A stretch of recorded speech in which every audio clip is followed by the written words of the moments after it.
Je déclare ouverte la séance récapitulative et réunion ministérielle de haut niveau ayant pour thème tenir la promesse de la paix, consolider les acquis et tracer la voie à suivre de la conférence internationale de haut niveau pour le règlement pacifique de la question de Palestine et la mise en œuvre de la solution à deux États.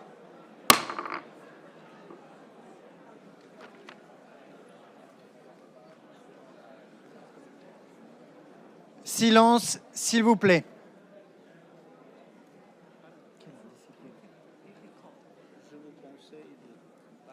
Okay.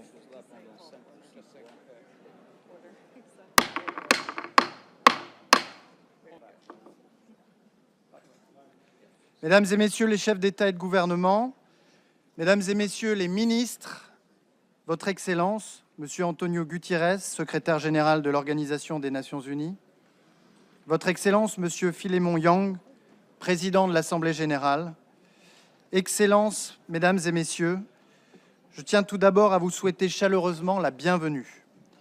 C'est pour moi un grand honneur de coprésider cette séance avec Son Altesse, le prince Faisal bin Farhad Al Saoud, ministre des Affaires étrangères de l'Arabie saoudite. Son Excellence, le secrétaire général de l'Organisation des Nations Unies, et Son Excellence le Président de l'Assemblée générale nous ont rejoints ce matin à la tribune. Nous les remercions de leur présence. Lors de la présente séance, nous écouterons les conclusions des tables rondes thématiques et des groupes de travail réunis sous les auspices de la conférence de haut niveau. L'objectif est de récapituler les idées clés, de mettre en relief les convergences entre les volets politiques, juridiques, économiques et humanitaire, et de déterminer les mesures concrètes à prendre. Je donne maintenant la parole à mon homologue, Son Altesse le Prince Faisal bin Farhad Al Saoud, ministre des Affaires étrangères de l'Arabie saoudite, pour qu'il formule ses observations liminaires. بسم الله الرحمن الرحيم. أصحاب المعالي والسعادة، السيدات والسادة، يسعدني أن أتوجه بجزيل الشكر إلى معالي وزير الخارجية الفرنسي وأصحاب المعالي رؤساء فرق العمل على جهودهم الكبيرة طيلة الأشهر الماضية في المشاركة في الإعداد لهذا المؤتمر الهام، والذي يشكل محطة مفصلية نحو تفعيل حل الدولتين وإنهاء الاحتلال وتجسيد رؤية عادلة ومستدامة للسلام في الشرق الأوسط. ونثمن في هذا الإطار إعلان فخامة الرئيس الفرنسي إيمانويل ماكرون عزم بلاده الاعتراف بدولة فلسطين، وهي خطوة تاريخية تعكس تنامي الدعم الدولي لحق الشعب الفلسطيني في إقامة دولته المستقلة، وتسهم في تهيئة الأجواء الدولية للتجسيد حل الدولتين. تؤمن المملكة العربية السعودية بأن تحقيق الأمن والاستقرار والازدهار لجميع شعوب المنطقة يبدأ من إنصاف الشعب الفلسطيني وتمكينه من نيل حقوقه المشروعة، وفي مقدمتها إقامة دولته المستقلة على حدود 4 يونيو 1967 وعاصمتها القدس الشرقية. هذا ليس مجرد موقف سياسي، بل قناعة راسخة بأن الدولة الفلسطينية المستقلة هي مفتاح السلام الحقيقي في المنطقة. لقد حرصت المملكة منذ بداية الأزمة الإنسانية الكارثية في قطاع غزة والتصعيد الخطير في الضفة الغربية على تقديم الدعم الفوري والمتواصل، سواء عبر المساعدات الإنسانية والإغاثية أو من خلال دعم أجهزة الأمم المتحدة العاملة وفي مقدمتها الأونروا واليونيسيف وبرنامج الغذاء العالمي وكذلك السلطة الفلسطينية. ونشدد على أن هذه الإنسانية بسبب الحرب والانتهاكات الإسرائيلية الجسيمة ينبغي أن تتوقف فوراً لإنهاء معاناة الشعب الفلسطيني ومحاسبة المسؤولين عنها، وإنهاء سياسة الإفلات من العقاب بما ينسجم مع قواعد القانون الدولي الإنساني. السيدات والسادة، تؤكد المملكة على أهمية ضوافر الجهود الدولية من خلال مؤتمرنا وأعمال التحالف العالمي لتنفيذ حل الدولتين من أجل دعم الشعب الفلسطيني في بناء قدراته وتمكين مؤسساته الوطنية، وفي إطار التزامنا العملي بدعم التسوية السلمية. تشيد المملكة بما عبر عنه فخامة الرئيس محمود عباس من التزام مسيرة الإصلاح المؤسساتي بما يعزز قدرة السلطة الفلسطينية على تلبية تطلعات الشعب الفلسطيني، والإجراءات التي اتخذتها الحكومة الفلسطينية في هذا الإطار بقيادة دولة رئيس الوزراء الدكتور محمد مصطفى. ونتطلع إلى دعم هذه الجهود في مجالات التنمية وتمكين الشباب وتحفيز الاقتصاد الفلسطيني وحمايته من الانهيار. وقد بادرت المملكة بالتعاون مع الجمهورية الفرنسية إلى تأمين موافقة المجلس التنفيذي للبنك الدولي على تحويل مبلغ 300 مليون دولار إلى الصندوق الاستثنائي لغزة والضفة الغربية. كما تعمل المملكة على إبرام مذكرات تفاهم مع السلطة الفلسطينية لدعم الموارد البشرية والتحول الرقمي وتطوير قطاع التعليم واستكشاف سبل التعاون بين قطاع الأعمال الفلسطيني ونظرائه في المملكة.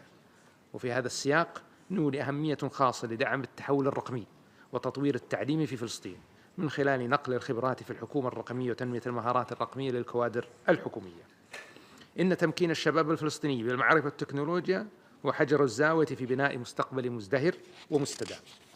سيدات والسادة، إننا نرى في مبادرة السلام العربية التي تبنتها قمة بيروت عام 2002 أساساً جامعاً لأي حل عادل وشامل. ونؤكد في هذا المقام على أهمية دعم التحالف العالمي لتنفيذ حل الدولتين كإطار عملي لمتابعة مخرجات هذا المؤتمر وتنسيق الجهود الدولية نحو تنفيذ خطوات واضحة ومحددة زمنياً لإنهاء الاحتلال وتجسيد الدولة الفلسطينية بما يحقق الاستقرار والأمن لكافة دول المنطقة وتعزيز التكامل الاقتصادي بين دولها بما يسهم في تعزيز الأمن والسلم الدوليين. وفي الختام أدعو جميع الدول الحاضرة للانضمام إلى الوثيقة الختامية للمؤتمر التي تشكل خارطة طريق مشتركة نحو تنفيذ حل الدولتين ومواجهة محاولات تقويضه وحماية فرص السلام التي لا تزال ممكنة إن توفرت الإرادة. وشكرا لكم.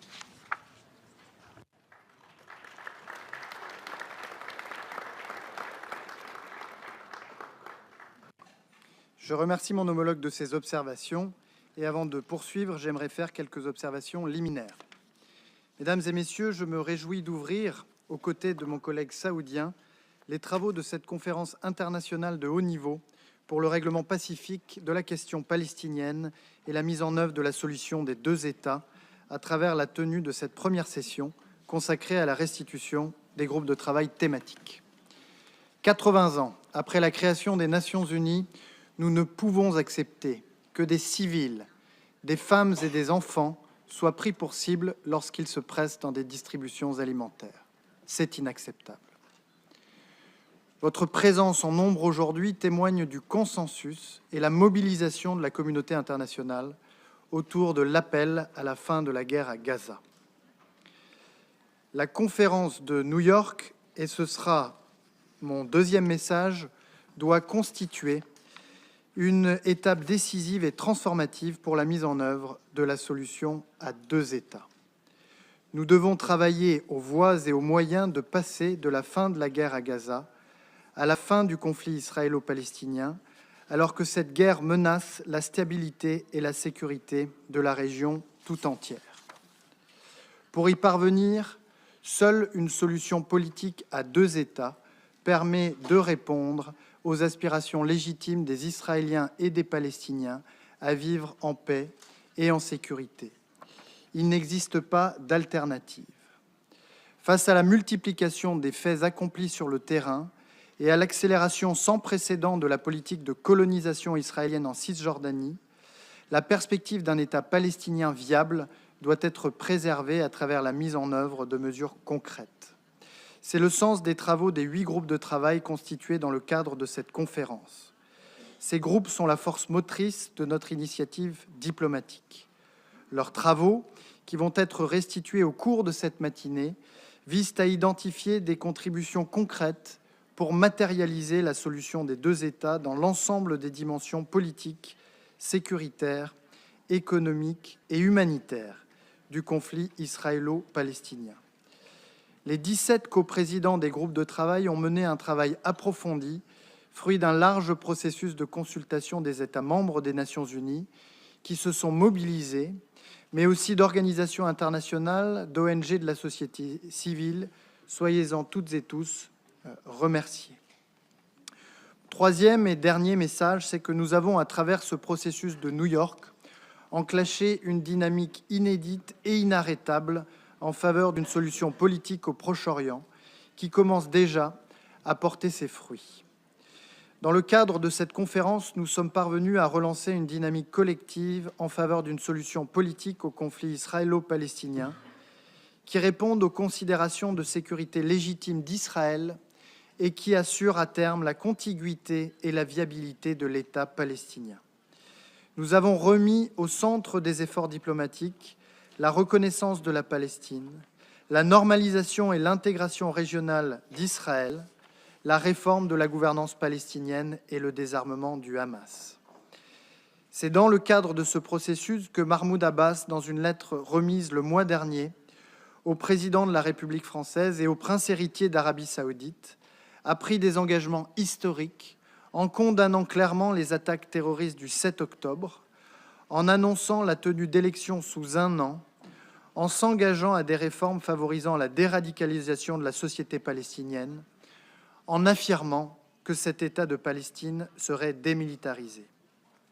Autre avancée dans ce processus de New York, la France a accueilli le 13 juin à Paris une rencontre inédite des sociétés civiles palestiniennes et israéliennes qui ont dialogué sur la manière de sortir de cet état de guerre permanent par une solution politique juste et durable au conflit israélo-palestinien.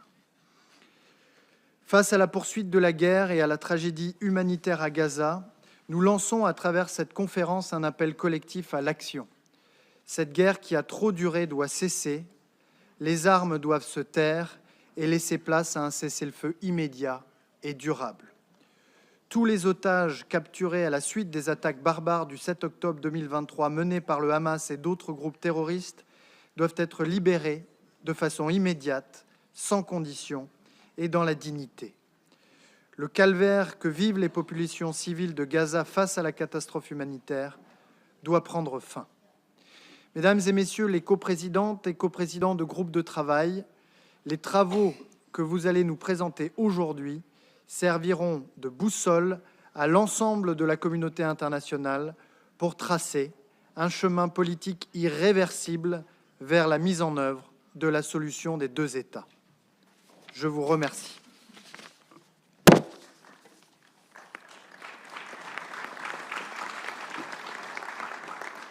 J'invite à présent son Excellence Monsieur Antonio Guterres, secrétaire général de l'Organisation des Nations Unies, à faire une déclaration.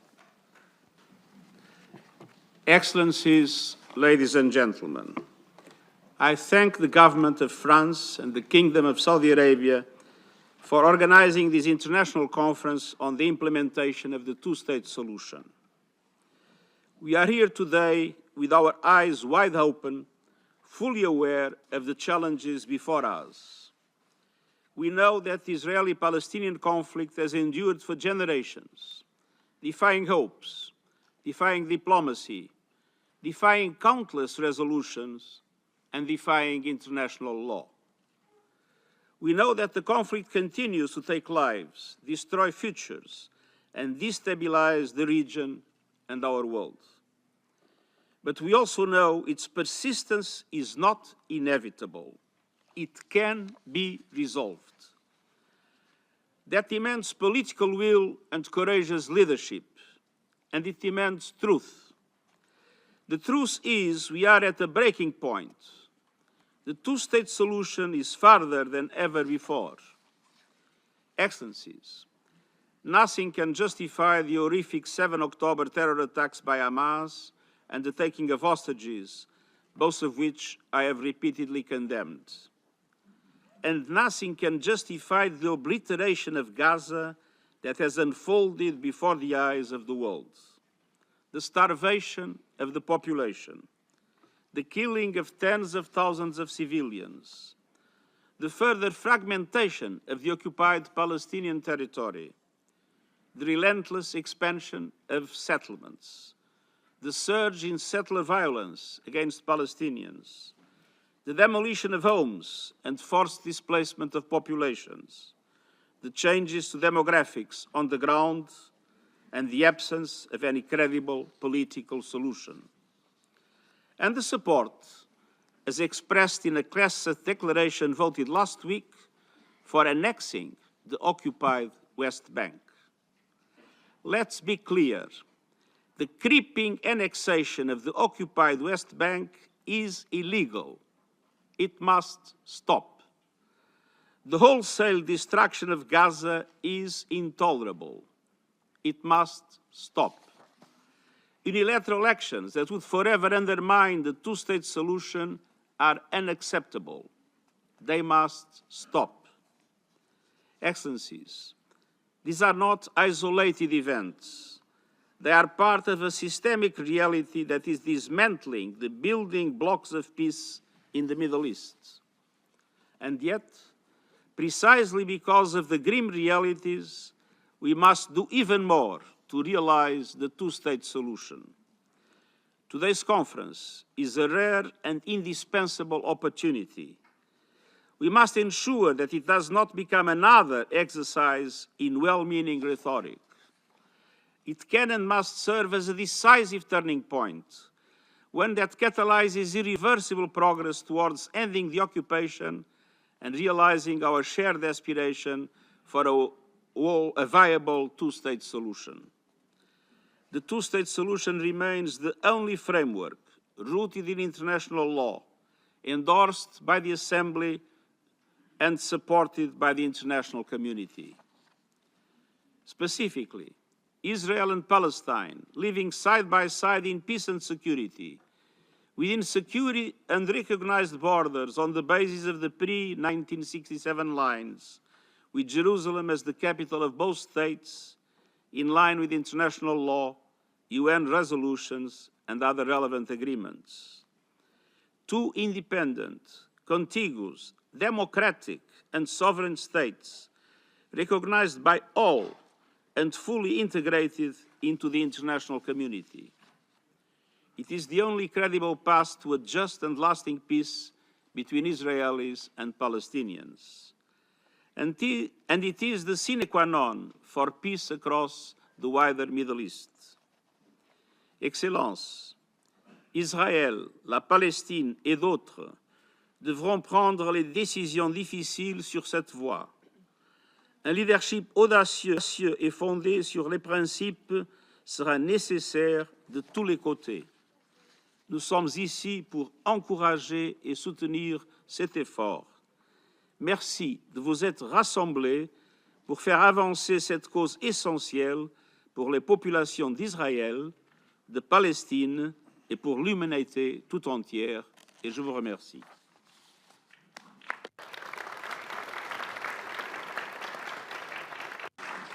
Je remercie le secrétaire général pour son intervention et j'invite maintenant son Excellence Monsieur Mohammad Mustafa, Premier ministre de l'État de Palestine, à faire une déclaration.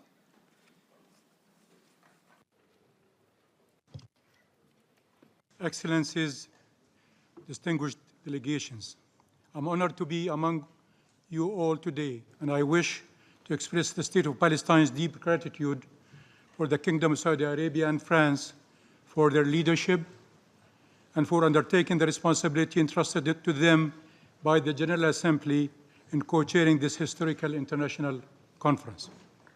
I also express our deep appreciation to the co-chairs of the working groups for their dedication, also the President of the General Assembly and all states and organizations for their contributions.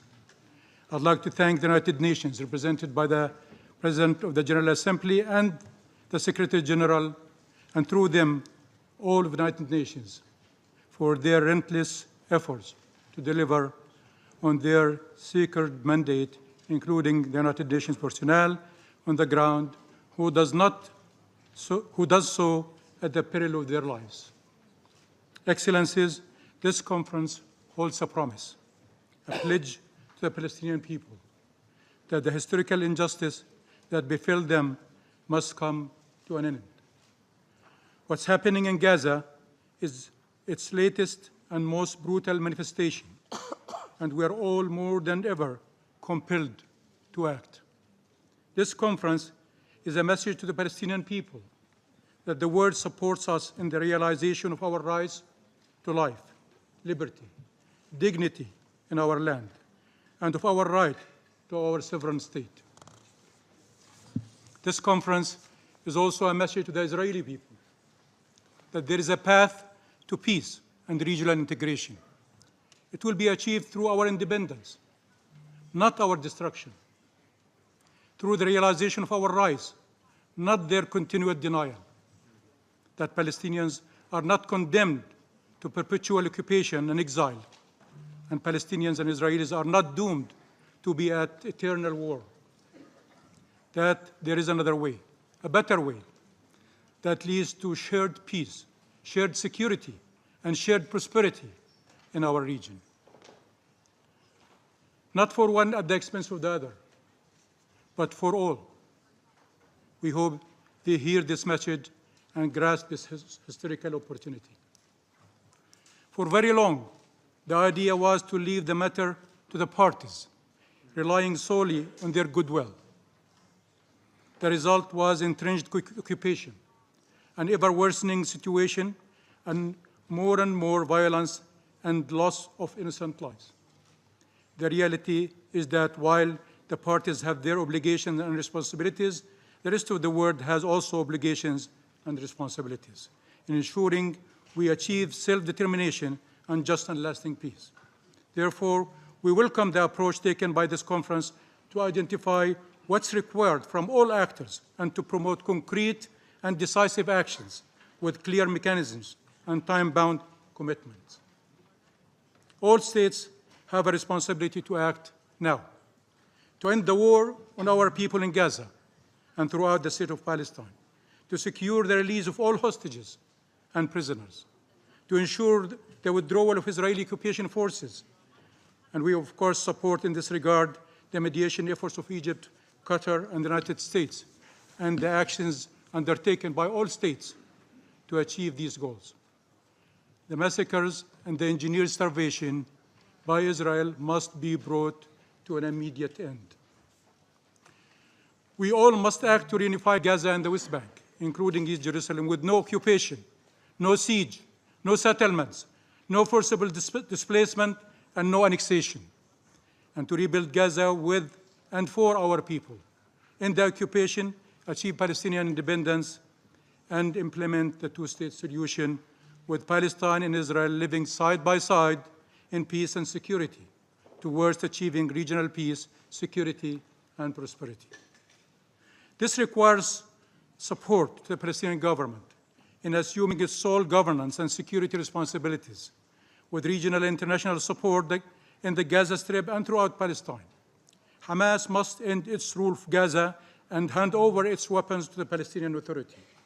And we stand ready to invite regional and international forces to be deployed in full coordination with the State of Palestine as a part of a stabilization and protection mission with a Security Council mandate to provide protection to our people and ensure the ceasefire is observed by all parties, and to guarantee the security of all sides in support of the role of our government and our security forces, and not as an alternative to them. The ceasefire should be extended to all Palestine and should be accompanied with the cessation of all illegal measures. I call on all of you to take every action you can take to advance these goals, ending the war on our people, ending the occupation, achieving shared peace, security, and prosperity. I ask you to do that without delay or hesitation. Too much is at stake. We have demonstrated an ironclad commitment to peace in the face of brutal violence. With your help, we can demonstrate there is a peaceful path to liberation. In this regard, I salute the historic and courageous decision of France and President Macron to recognize the State of Palestine in September, and call on all those that have yet to do so to recognize the State of Palestine without delay. Indeed, the path to peace starts with recognizing the State of Palestine and preserving it from destruction, and by empowering the forces of peace in Palestine, Israel, and the region, and the world in their efforts to implement the two-state solution and achieve just and lasting peace, a peace that saves and serves Palestinians, Israelis, and the region. There is no viable alternative to to the peaceful settlement of the question of Palestine based on the relevant United Nations resolutions and the two-state solution on the 1967 lines. And there is no two-state solution without an independent Palestinian state with East Jerusalem as its capital. Every state represented here can do what they can, but they must act now to promote compliance and deter violations, to promote commitment, not indifference, to advance accountability, not impunity, to achieve just and lasting peace, not full perpetual occupation and conflict. The Palestinian government is determined to continue the implementation of substantive reforms in impossible circumstances. First and foremost, to be able to do better to serve our people, and also to better cooperate with our regional and international partners. We do not shy away from our obligations, and we are ready and willing to assure all our responsibilities in Gaza and the rest of Palestine. We ask that you help put an end to the Israeli policies who, at the political, financial, and military levels, constitute an existential threat to our people, our state and its institutions, and to peace. The idea that peace and security can be achieved by the destruction or subjugation of our people is a deadly illusion. The only way forward is shared peace and security. Our people are not going to disappear, but they are losing lives and loved ones every single day. Commitments has to be given to secure their future. Communities are under attack by occupation forces and settlers to try to uproot them every single day. The Palestinian people have suffered for long and cannot be demanded to simply endure. Their agony must be brought to an end. Our people have an inalienable right to live in freedom and dignity in their ancestors' land.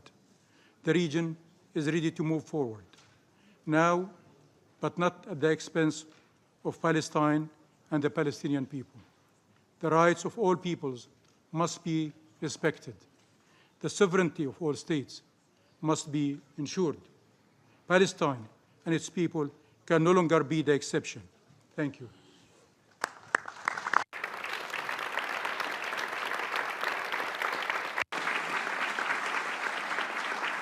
Je remercie le Premier ministre de l'État de Palestine. Et avant de clore la première partie de la séance, nous vous proposons de vous lever et d'observer une minute de silence à la mémoire de toutes les victimes des tragédies qui endeuillent la région depuis le 7 octobre 2023.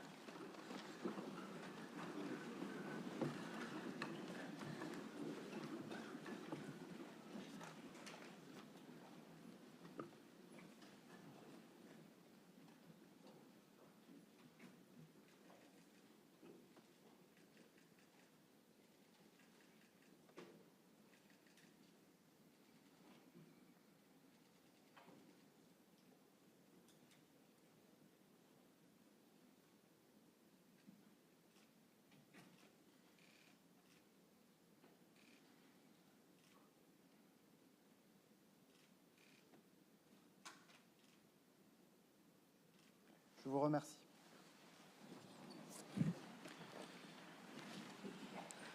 Je remercie nos invités de nous avoir rejoints aujourd'hui à la tribune, dont la composition va être légèrement modifiée avant la première table ronde.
أصحاب المعالي والسعادة، حضرات المندوبين الموقرين، أعلن انعقاد المائدة المستديرة 1 بعنوان أسباب حتمية السلام النهوض بحل الدولتين من خلال السرديات والتدابير والقانون الدولي. وتنضم إلينا على المنصة في هذا الجزء من الجلسة فخامة السيدة ماري روبنسون رئيسة إيرلندا السابقة، مفوضة الأمم المتحدة السامية لحقوق الإنسان السابقة، والرئيسة السابقة لمجلس الحكماء. نرحب ترحيبا حارا بحضورها معنا اليوم. ووفقا للبرنامج الذي تم تعميمه سنستمع أولا إلى مداخلات الرؤساء المشاركين للأفرقة العاملة المواضيعية 3 و6 و7. وود التذكير بأن جميع المداخلات تقتصر على 3 دقائق ويدلو بها المتكلمون من مقاعدهم. وبعد مداخلات الرؤساء المشاركين سنستمع إلى كلمة رئيسية تلقيها ضيفتنا.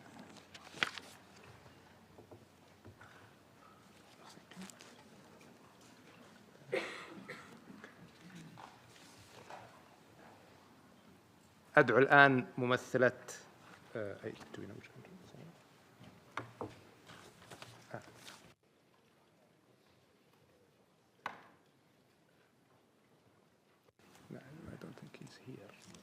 أدعو الآن ممثل دولة قطر، أظن معالي محمد الخليفي، لإلقاء المداخلة عن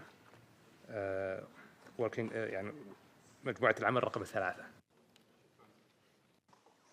شكرا سمو الأمير. أصحاب السمو والمعالي والسعادة، السلام عليكم. أود بداية أن أعرب عن تقديرنا الشديد لكل من المملكة العربية السعودية والجمهورية الفرنسية على قيادتهما لأعمال هذا المؤتمر، ونقدر الجهود المبذولة للتحضير لهذا الاجتماع، وكذلك جهود جميع رؤساء الفرق العاملة التابعة للمؤتمر. منذ الإعلان عن المؤتمر سعت دولة قطر إلى دعمه والمشاركة الفاعلة في العملية التحضيرية، وتحديدا من خلال ترأسها مع كندا والمكسيك الفريق العامل الثالث المعني بسرديات السلام. وتعد هذه المسألة موضوع اهتمام لدى دولة قطر التي تسعى باستمرار إلى تعزيز مفاهيم السلم والعدل والشمولية وإرساء جذور السلام من خلال ثقافة الحوار والتعايش السلمي، ودعم التنمية والتعليم الهادف ودور الشباب. وبغية المساهمة الفاعلة من قبل الفريق العامل الثالث في المؤتمر، بذل الرؤساء المشاركون 3 قطر وكندا والمكسيك على مدى الأسابيع الماضية جهوداً منسقة للانخراط في عملية تشاورية مع أصحاب المصلحة من الدول الأعضاء والمنظمات الدولية والمنظمات غير الحكومية المعنية، وذلك ابتداءً بوضع ورقة مفاهيم حول موضوع سرديات السلام وأسئلة مقترحة لتوجيه النقاش. وتلقينا مساهمات خطية من مختلف أصحاب المصلحة، وكذلك مداخلات شفوية خلال الاجتماعات التي عقده الفريق العامل بمقر الأمم المتحدة الشهر الماضي. وعليه قدمنا إلى رئيسي المؤتمر موجزاً لما توافقت عليه وجهات النظر الدول الأعضاء والمبادرات والمشاريع المحددة. أود اليوم أن أسلط الضوء على عدد من العناصر التي تضمنتها مداولات فريق العمل الثالث. أولاً، يتضح وجود توافق على أن سرديات السلام ينبغي أن تكون في إطار مستند إلى القانون الدولي وقرارات الشرعية الدولية وحقوق الإنسان، وأن السبيل الوحيد للسلام والأمن على المدى الطويل هو حل الدولتين الذي يضمن إقامة دولة فلسطينية على حدود 1967 وعاصمتها القدس الشرقية. ثانياً، تم التأكيد على الحاجة للتعامل مع الأسباب الجذرية للصراع بالإضافة إلى الاعتراف بالمعاناة الإنسانية، كما تم التأكيد على أن الاحتلال لا يمكن أن يضمن الأمن. ثالثاً، من المواضيع الجوهرية التي تناولها الفريق ضرورة بناء الثقة من خلال الإنسانية والاحترام المتبادل والتعايش، مع التركيز على الكرامة والإنسانية المشتركة والعدالة. رابعاً، تم التأكيد مراراً على ضرورة اتخاذ إجراءات حازمة ضد خطاب الكراهية والتحريض على العنف، وهذا ما ينبغي معالجته. خامساً، من المواضيع التي أشير إليها أهمية حماية الصحفيين ووسائل الإعلام المستقلة والمسؤولة والحاجة لمكافحة التضليل الإعلامي. سادساً، تم إبراز دور التعليم باعتباره أساساً لتعزيز السلام. 7. تمت الإشارة إلى الحاجة لإشراك الجهات الفاعلة شعبية بما فيها النساء والشباب، هذا بالإضافة إلى أهمية إنشاء منصات وبرامج للحوار بين الجانبين. 8. كما تم الإشارة إلى الحاجة للاستفادة من التجارب الناجحة السابقة في تعزيز السلام والمصالحة. 9. تم التأكيد مراراً على الدور المحوري للمجتمع الدولي في دعم هذه الأهداف. نتطلع ختاماً إلى أن تؤدي العمليات التشاورية للفرق العاملة إلى خروج المؤتمر بنتائج موضوعية تبلور التزام المجتمع الدولي بمسؤولياته اتجاه حل القضية الفلسطينية، وأن تكون هذه النتائج نقطة انطلاق للخطوات المستقبلية وأساساً للمشاركة الدولية المستدامة. ونؤكد أهمية المتابعة الفاعلة للمقترحات والمبادرات. كما نتطلع إلى أن يساهم المؤتمر في دعم إقامة الدولة الفلسطينية المستقلة ذات السيادة متكاملة الأركان على أساس حدود 1967 وعاصمتها القدس الشرقية التي تحظى بالاعتراف الدولي وعضوية الأمم المتحدة التي تستحقها. شكراً سيد الرئيس.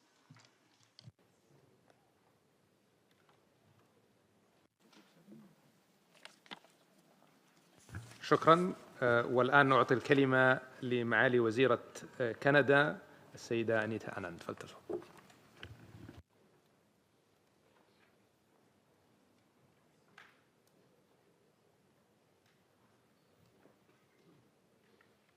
Excellencies, delegates, distinguished guests, I would like to begin by thanking France and the Kingdom of Saudi Arabia for bringing us together at this critical moment. Painful realities that continue to tear at the fabric of the region. Escalating violence, devastating civilian casualties, hostages still in captivity, a deepening humanitarian crisis in Gaza, relentless settlement expansion in the West Bank, and the continued threat of terrorism. All of this making the prospects for peace feel more distant. Canada believes a two-state solution remains the only viable path to lasting peace for both Palestinians and Israelis. At the plenary session this afternoon, I will have more to say about Canada's position. We are here today because this moment demands political courage and resolve, and we must stand together and choose a different path, one that leads toward a sustainable and a just solution. And political agreements alone are not enough. We must also address the narratives shaping identity, perception, and legitimacy, as these lie at the heart of the conflict. As G7 president, Canada is engaging closely with regional partners, and the message is clear. The region must be defined by peace, by stability, and by dignity for all. Guided by this understanding, Canada, alongside Qatar and Mexico, is co-leading this Narrative for Peace working group, aimed at building an inclusive framework grounded in dignity and coexistence. Peace is not only about borders and agreements, it is also about shared stories and understanding that humanize all sides and foster trust. Canada is committed to initiatives that amplify voices of peace, promote understanding, and reject division. We support local mediation and peace-building efforts, empower youth and women leaders, and champion press freedom and inclusive dialogue. I would like to briefly mention two other working groups at this conference in which Canada is contributing also: the Security Sector and Humanitarian Action and Reconstruction groups. En tant que principal contributeur au Bureau de coordinateur pour la sécurité depuis 2005, le Canada plaide en faveur d'un soutien régional coordonné, d'une gouvernance palestinienne unifiée et d'une coopération en matière de sécurité avec Israël. Comme je le mentionnais cet après-midi, sur le plan humanitaire, le Canada accorde la priorité à la protection des civils, à l'amélioration de l'accès humanitaire et la reconstruction menée par les Palestiniens en mettant l'accent sur la transformation visant à renforcer les institutions palestiniennes. We are, above all, determined to work alongside our partners to deliver real, tangible solutions on the ground. And above all, Canada remains committed to a future where Palestinians and Israelis can live side by side in peace and dignity. Merci beaucoup.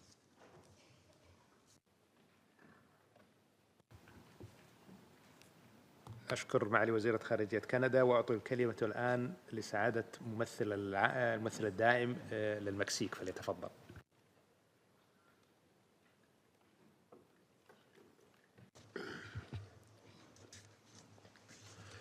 Señores copresidentes, distinguidos colegas, México expresa su amplio reconocimiento a Qatar y Canadá por su firme compromiso con nuestro grupo de trabajo encargado de analizar potenciales narrativas de paz que contribuyan a la implementación de la solución de dos estados. A partir de las consultas realizadas en nuestro grupo, se identificó un amplio consenso en torno a la idea de que, si bien las negociaciones diplomáticas son un elemento sine qua non para alcanzar una solución duradera al conflicto palestino-israelí, estas deben ir acompañadas de una narrativa de paz eficaz que a la vez desempeñe un papel clave en la configuración del discurso público y de la manera en que se forman las nuevas generaciones. Una importante coincidencia dentro de las aportaciones que recibimos es que la educación es uno de los factores preeminentes para alcanzar y sostener la paz. En ese sentido, permítanme subrayar la siguiente propuesta. Es fundamental que tanto los programas escolares palestinos como los israelíes incorporen cursos de historia que destaquen los puntos en común de ambas culturas. Asimismo, las iniciativas enfocadas a una futura coexistencia pacífica entre palestinos e israelíes son prioritarias. Debemos probar que la coexistencia es posible. Tal vez la Orquesta Sinfónica, fundada hace ya 26 años por el director de orquesta y pianista israelí Daniel Barenboim y el escritor palestino Edward Said, llamada West Eastern Divan Orchestra, esa orquesta quizás sea el mejor ejemplo de que ambas culturas pueden incluso producir arte de óptima calidad como resultado de una colaboración común. Empecemos, pues, nuestras labores esta mañana con la convicción de que dos estados son la única solución vislumbrable en la etapa actual de lo que constituye uno de los grandes dramas de la historia y uno que nos toca la responsabilidad generacional de resolver. Muchas gracias.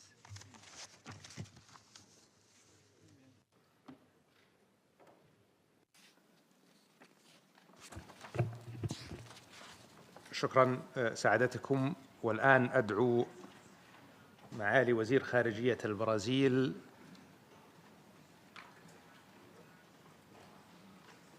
الرئيس المشارك لمجموعة العمل السابعة ليتفضل بإلقاء ملاحظاته.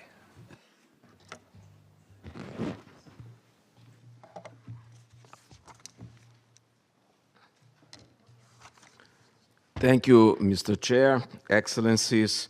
Brazil co-chaired with Senegal Roundtable 7 on promoting respect for international law. The ordeal Palestinians face stands as a test to our collective commitment to international law, humanitarian law, and human rights. When confronted with credible allegations of genocide, invoking international law is not enough. We must enforce it with resolve.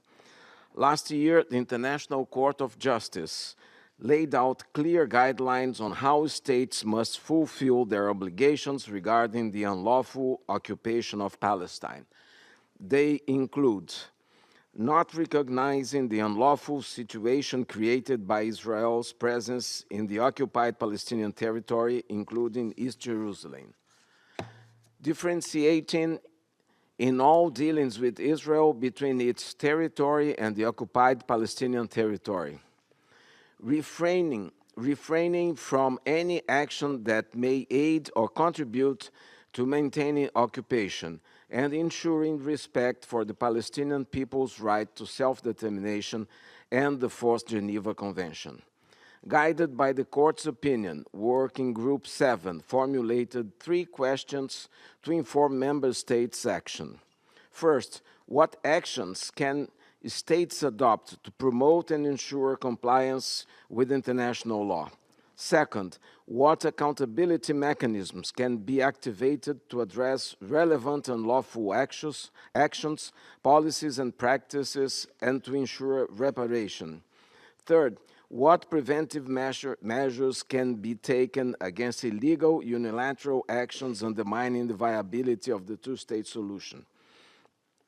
We received over 50 submissions from multiple stakeholders. These inputs generated 96 concrete proposals grouped in 5 areas: diplomatic and political, arms trade, economic, accountability and reparation, and monitoring. The following stood out: recognizing the State of Palestine and supporting its admission as a full UN member, upholding the legal distinction between Israel and the occupied Palestinian territory, opposing annexation and settlement expansion, ensuring protection for humanitarian workers, including UNRWA staff, supporting civil society and human rights defenders, imposing targeted sanctions against violent settlers and lawful countermeasures to grave violations. Excellencies, these are lawful actions that states can take now. The credibility of the international legal order depends on its non-selective application. What is now needed is the political will and a robust follow-up process to this conference. Let us turn law into action and action into justice and peace. I thank you. شكرا معاليكم. والآن أعطي الكلمة لوزيرة خارجية السنغال، الرئيس المشارك لفريق العمل رقم 7، فليتفضل. Excellences, Mesdames et Messieurs, c'est avec un sens aigu des responsabilités que je me tiens aux côtés de mon homologue du Brésil pour présenter les résultats du groupe de travail 7. Sans plus tarder, je vais évoquer les propositions reçues pour les 4 autres domaines d'action. Dans le domaine du commerce des armes, les contributeurs ont recommandé de renforcer le processus de due diligence, la surveillance de l'utilisation finale et le contrôle à l'exportation. Certains ont appelé à des embargos militaires bilatéraux conformément au traité sur le commerce des armes. Pour les mesures économiques, les propositions comprenaient des restrictions au commerce et à l'investissement sur les biens des colonies, des accords conditionnés au respect des droits humains, la réglementation et la conduite du secteur privé ou encore l'alignement des lois nationales sur les obligations internationales. Le renforcement de la base de données de l'ONU sur les entreprises impliquées dans les colonies et le soutien financier et technique aux institutions palestiniennes, y compris pour la reconstruction de Gaza, ont été fortement promus. S'agissant de la reddition des comptes et des réparations, ont été mis en avant la coopération avec la Cour pénale internationale et la Cour internationale de justice, l'activation de la compétence universelle, le soutien aux travaux du Conseil des droits de l'homme, du Conseil spécial chargé d'enquêter sur les pratiques israéliennes, de la commission d'enquête indépendante du registre des domaines de l'ONU. Plusieurs intervenants ont aussi recommandé l'adoption de la Convention sur les crimes contre l'humanité. En ce qui concerne le suivi des actions, la transparence et une culture de conformité ont été mises en avant. L'une des principales propositions est la soumission, dans les 12 mois suivant la conférence, de rapports volontaires décrivant les mesures prises pour s'acquitter des obligations juridiques internationales et mettre en œuvre les résultats de la conférence. Excellences, Mesdames et Messieurs, l'exercice de restitution n'est pas des plus aisés, surtout en un temps si court.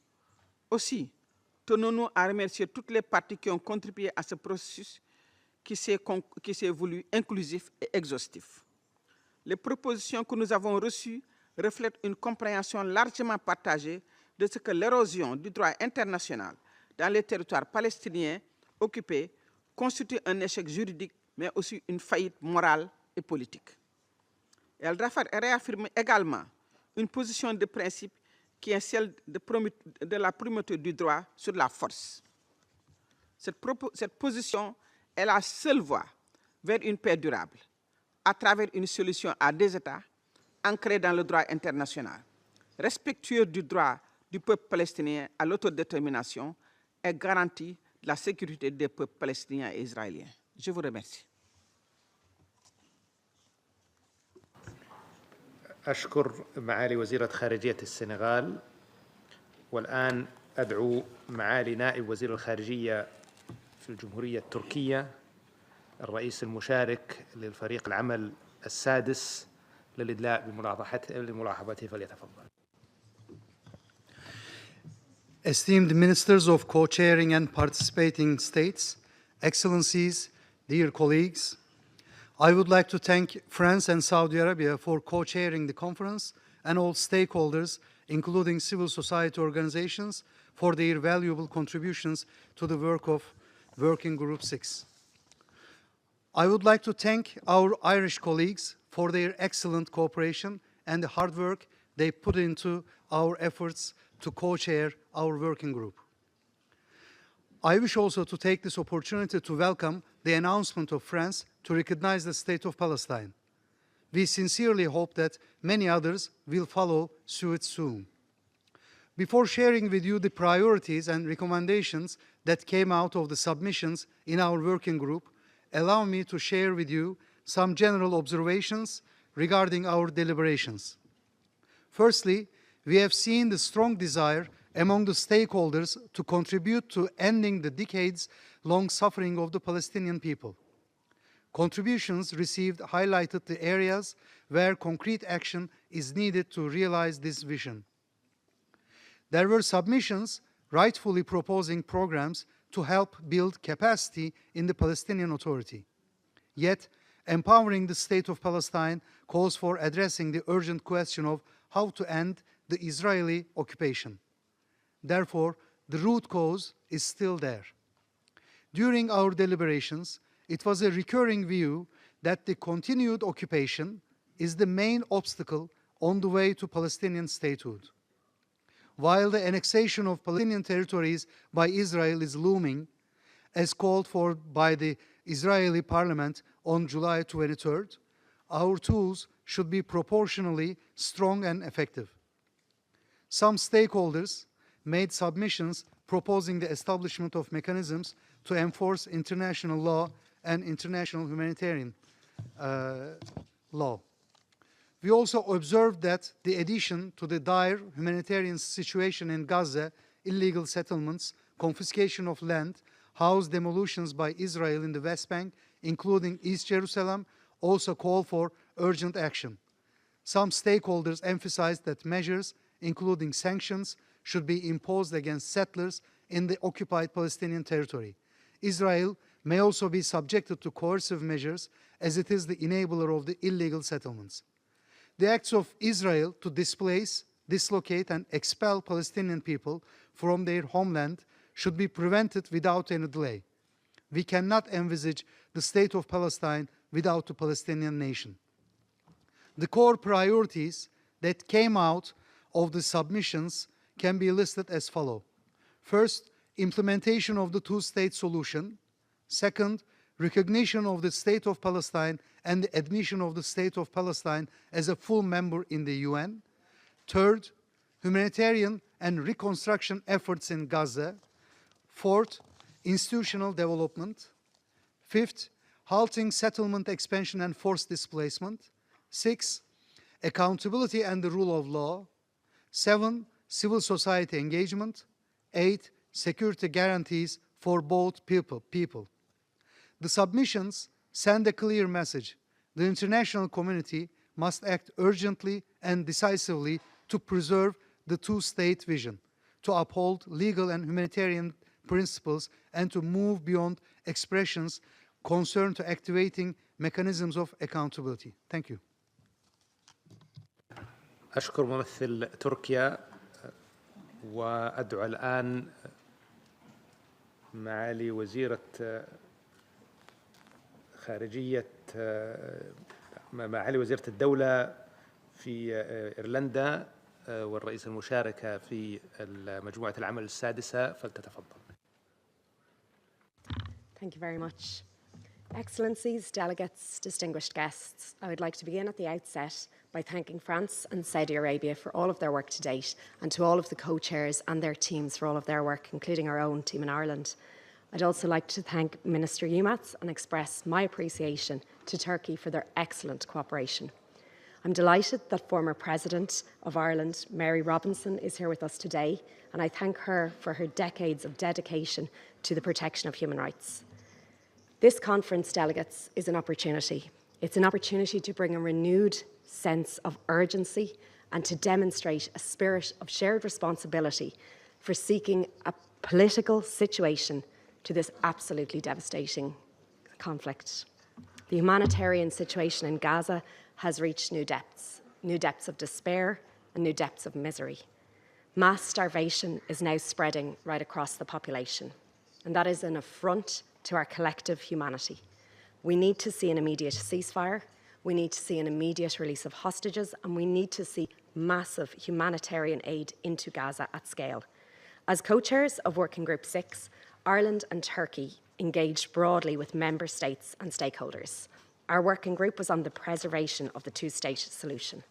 We deeply appreciate the significant number of concrete and of action-orientated submissions, and there was strong agreement around the respect for international law, including international humanitarian law, and clear support for accountability mechanisms, including the International Criminal Court. Submissions reference the advisory opinion of the International Court of Justice and its clear finding that the Israeli occupation of the occupied Palestinian territory is unlawful. Member states and stakeholders affirmed the two-state solution as the only pathway to a just and a lasting peace, and that is in accordance with international law and UN resolutions. The importance of recognition of the State of Palestine and its admission as a full UN member state was a recurring theme, and I commend France and President Macron for leadership on this. We also recall the importance of recognition of Israel by states who have not yet to do so, and of integration of Israel and Palestine in the region. Contributions stress there should be no forced displacement of Palestinians from Gaza, and there was strong consensus on the need to address illegal settlements in West Bank, including East Jerusalem, and strong condemnation of any attempts at annexation. There must be accountability for violent settlers and for those who support and for those who facilitate them. There must also be accountability for Hamas, who have brought only suffering to Israelis and Palestinians. A key issue is support for the Palestinian Authority, governing a unified Palestine state, support for the PA's reform agenda, and sustainable financing, including the release of revenues by Israel. We acknowledge the Arab and OIC Reconstruction Plan as the basis for work on the rebuilding of Gaza and the necessary arrangements for governance, for security, and for economic development. Submissions stressed that the essential and life-saving role and the mandate of UNRWA must be protected. As a country with experience of overcoming conflict, Ireland recognises the important role of both civil society and in particular of women in laying the groundwork for peace. We must create the conditions and the space for voices from different perspectives to be heard in safety and in respect. We must now seize this opportunity to end the devastating cycles of violence and make good on our commitments to implement once and for all the two-state solution in the interests of both Israelis and Palestinians. Thank you.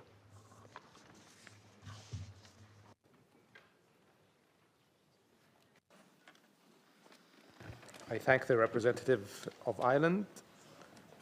لقد استمعنا إلى الرؤساء المشاركين المدرجين في قائمة المتكلمين في إطار المائدة المستديرة رقم 1. يشرفني الآن أن أدعو ضيفتنا فخامة السيدة ماري روبنسون رئيسة إيرلندا السابقة ومفوضة الأمم المتحدة السامية لحقوق الإنسان السابقة ورئيسة مجلس الحكماء السابقة لإلقاء الكلمة الرئيسية حول موضوع القانون والشرعية ومسيرة السلام منذ القدم. Excellencies, ladies and gentlemen, it's an honor to speak to you today as a member of the Elders, the group of independent leaders founded by Nelson Mandela in 2007. I'd like to thank the co-chairs, France and the Kingdom of Saudi Arabia, for convening today's conference and for the invitation. Since the Elders' founding, we've worked to support a peaceful and just resolution of the Israeli-Palestinian conflict. I share the anger and despair felt by so many around the world who feel powerless to stop the atrocities we are witnessing in Gaza. The level of human suffering and destruction is unconscionable. Occupation and violence have reached new depths of inhumanity over the past 2 years, from the horrific Hamas attacks of the 7th of October 2023 and the taking of Israeli hostages, to Israel's collective punishment of Palestinians in Gaza, including indiscriminate bombardments, repeated mass displacement, and the use of starvation as a weapon of war. International norms and standards are being abandoned and openly scorned. This conference must be a turning point towards a different future. As political decision makers, you have the power and responsibility to compel a change of course. It's time for collective action, starting with recognition of the State of Palestine as a transformative step that should be taken now. Why now? Because the dehumanizing of the Palestinians by the extremist government of Israel has reached a critical point. Let us recall that Prime Minister Netanyahu telephoned Pope Leo to apologize for the injury to Father Gabriel Ramanelli when the Catholic Church was bombed in Gaza. Prime Minister Netanyahu has not apologized for the more than 17,000 children killed in Gaza, or the many more children left without limbs and without family members. He has not apologized for all the children of Gaza who have been traumatized by this totally disproportionate war and are now hungry to the point of starvation. No apology has been deemed necessary because the children of Gaza have become dehumanized by this Israeli government. I welcome President Macron's announcement that France will recognize Palestine. The United Kingdom has said it will recognize Palestine when it would be an effective and not just a symbolic step. Surely this is the moment, because later it will simply be too late. Excellencies, I would now like to address two issues. First, measures to uphold international law and end impunity for systematic violations. And second, how to help lay the groundwork for peace. It is my personal view that we are seeing an unfolding genocide in Gaza. It is for international courts to make a final determination. But member states cannot wait for this. You must act now to prevent genocide. I must say I'm particularly impressed by the recommendations put forward here this morning by the co-chairs of working groups 7 and 6. In its advisory opinion, the International Court of Justice has found that Israel's policies and actions in the West Bank constitute annexation and breach of its international obligations on racial segregation and apartheid.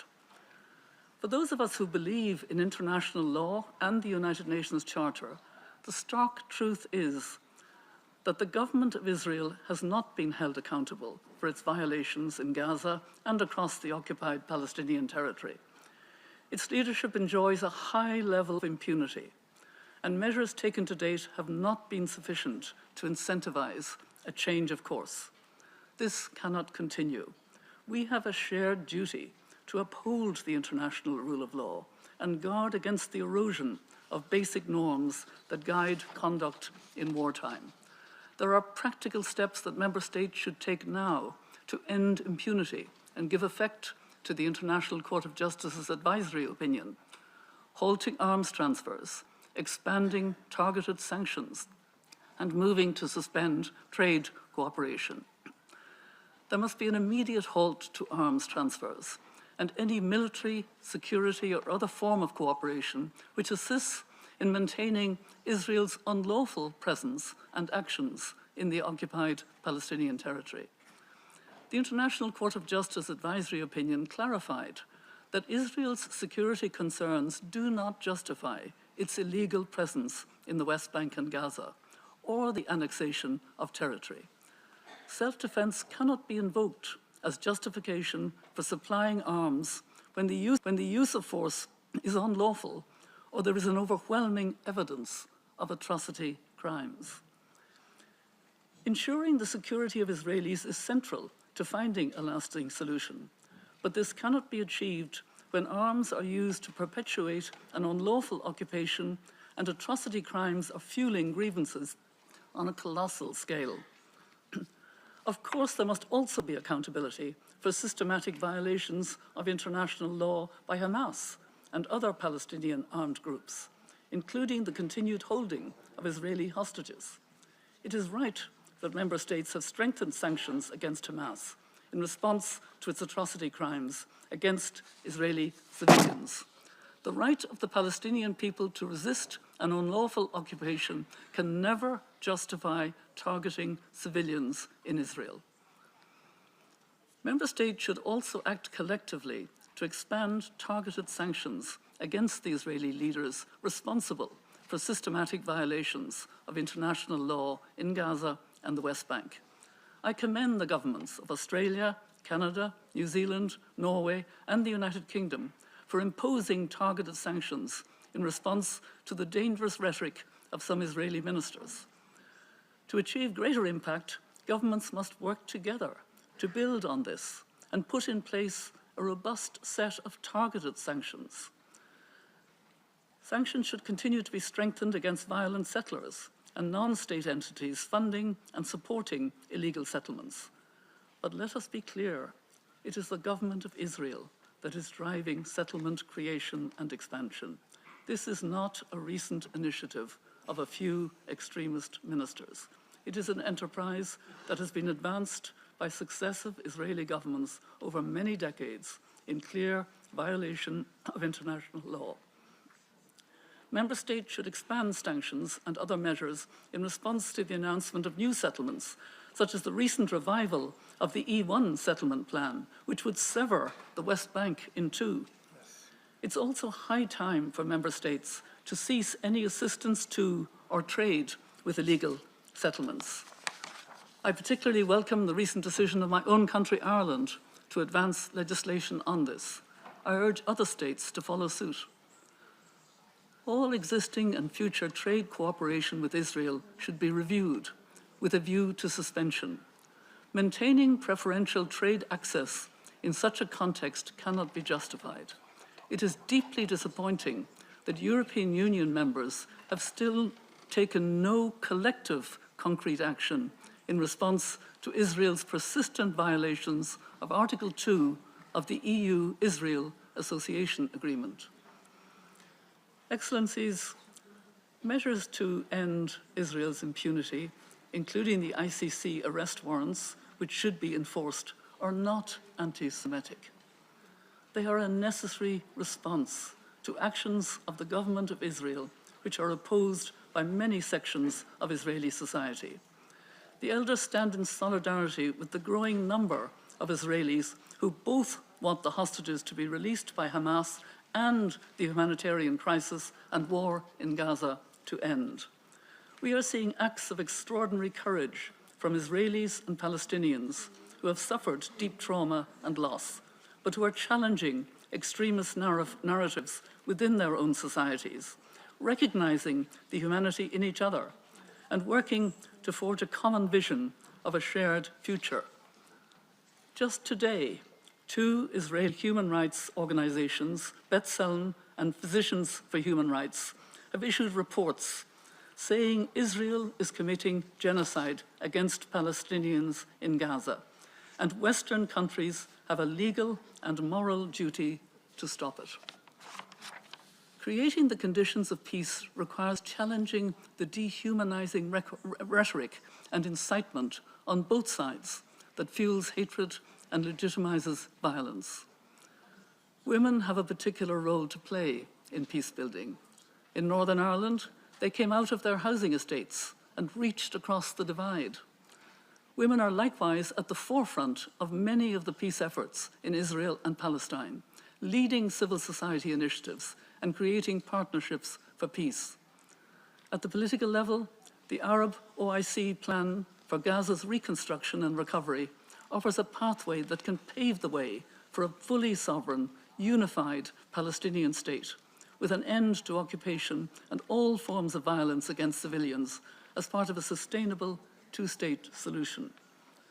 Articulating this path in a way that engages both Israelis and Palestinians on the viability of an alternative, secure and hopeful future is essential. The arc of peace is indeed long in this region, but with collective action to apply international law, it bends towards justice. Thank you.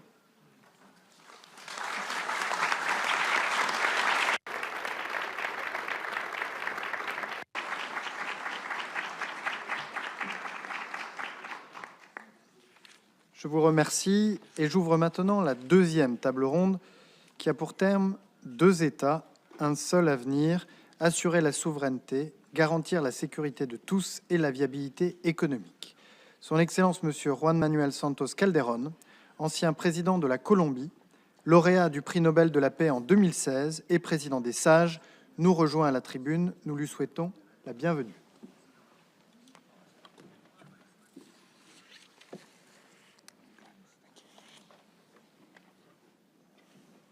Nous entendrons d'abord les interventions des coprésidentes et coprésidents des groupes de travail thématiques 1, 4 et 2.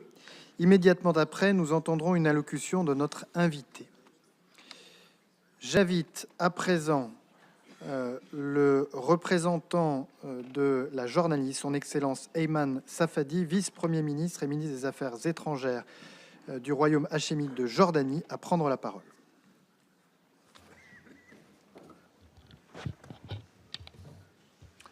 Thank you so much, Excellencies, dear friends. Allow me to start by thanking our co-chairs, His Highness Prince Faisal and His Excellency John Noel Barrot, for their leadership and for their commitment and for their relentless effort to bring us together today in what is clearly an extremely important event to express our commitment to lasting and comprehensive peace in the region.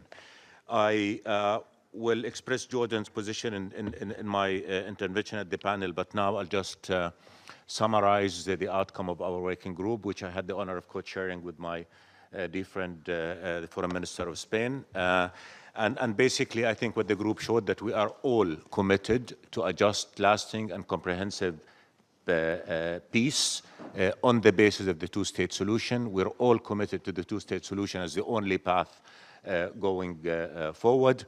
And that now is the time to act, because if we do not, realities on the ground are rendering that solution inviable as every day goes by. We, I think, agreed that recognizing the Palestinian state is a must. And to those who argue that this should be the outcome of negotiation, where are the negotiations? there is no negotiation. The Palestinians are ready to negotiate today. We do not have an Israeli partner to negotiate. So if they're not willing to sit at the table and negotiate a two-state solution, which the whole world agrees is the path forward, then they cannot veto us from doing what we all believe in and recognize the Palestinian state as a statement of commitment to that solution.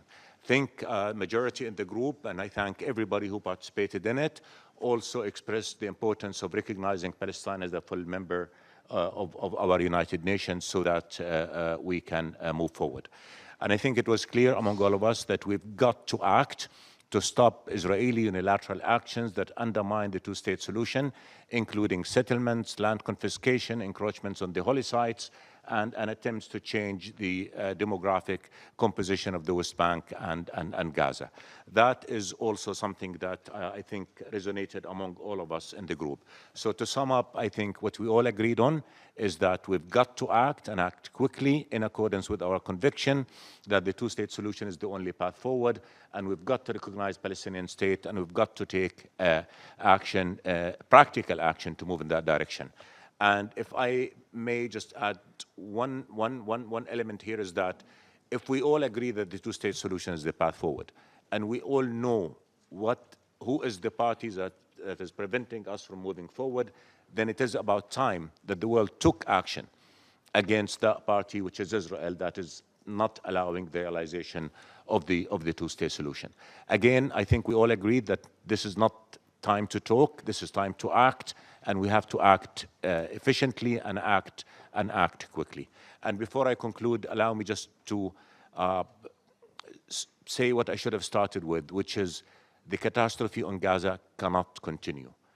It is incomprehensible that in this day and age, all of us are failing to ensure that children eat, drink, have medicine. So I think I urge all of you to act in every way possible, to stand, to speak against the prevention of Israel of allowing aid into Gaza. That has got to stop. By the time we finish our meeting today, tens of Palestinians will have died from starvation.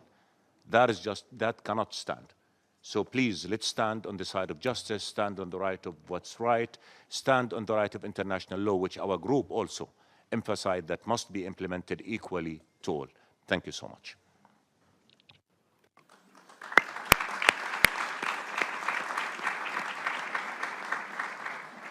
Je remercie son Excellence Ayman Safadi et j'invite à présent le représentant de l'Espagne, son Excellence José Manuel Alvarez, ministre des Affaires étrangères de l'Union européenne et de la coopération de l'Espagne, coprésident du groupe de travail numéro 1, à prendre la parole.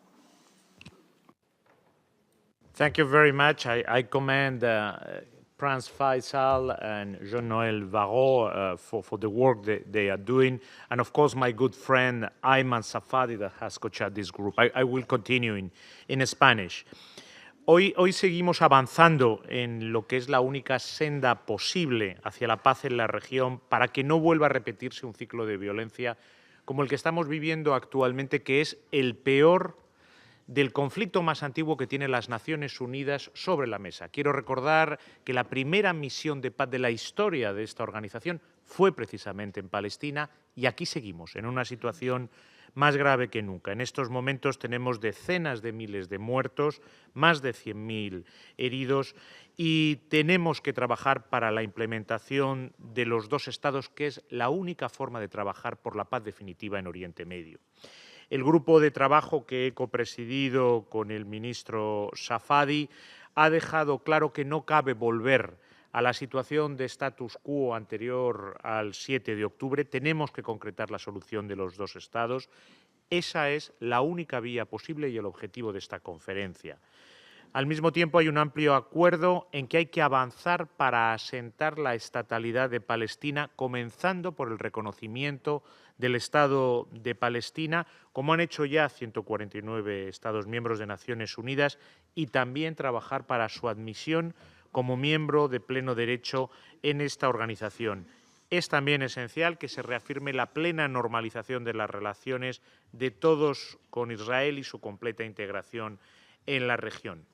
Las conclusiones del grupo también reconocen en la autoridad palestina al único actor legítimo para asumir la futura gobernanza de la Franja de Gaza. La autoridad palestina es nuestro socio para la paz y tenemos que sentar las bases para un Estado palestino realista y viable, con Gaza y Cisjordania bajo una única autoridad nacional palestina, con continuidad territorial, conectando ambas zonas por un corredor terrestre, con una salida al mar y un puerto en Gaza y con su capital en Jerusalén Este.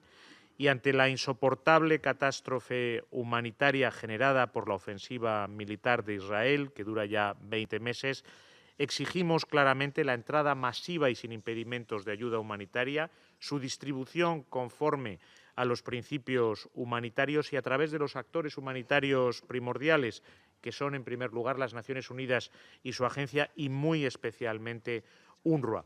Y, finalmente, recordamos la necesidad de cumplir con el derecho internacional y el derecho internacional humanitario, con las resoluciones del Consejo de Seguridad de las Naciones Unidas, con la opinión consultiva del Tribunal Internacional de Justicia del pasado 19 de julio de 2024, y no podemos aceptar decisiones unilaterales que obstaculicen la viabilidad de esta solución a dos estados. No podemos aceptar la violencia de los colonos, no podemos aceptar los desplazamientos forzosos sucesivos y, en caso de que haya una violación del marco legal que nosotros mismos nos hemos dotado y que nos obliga a todos, también a Israel, se debe de exigir claramente la responsabilidad correspondiente. Muchas gracias.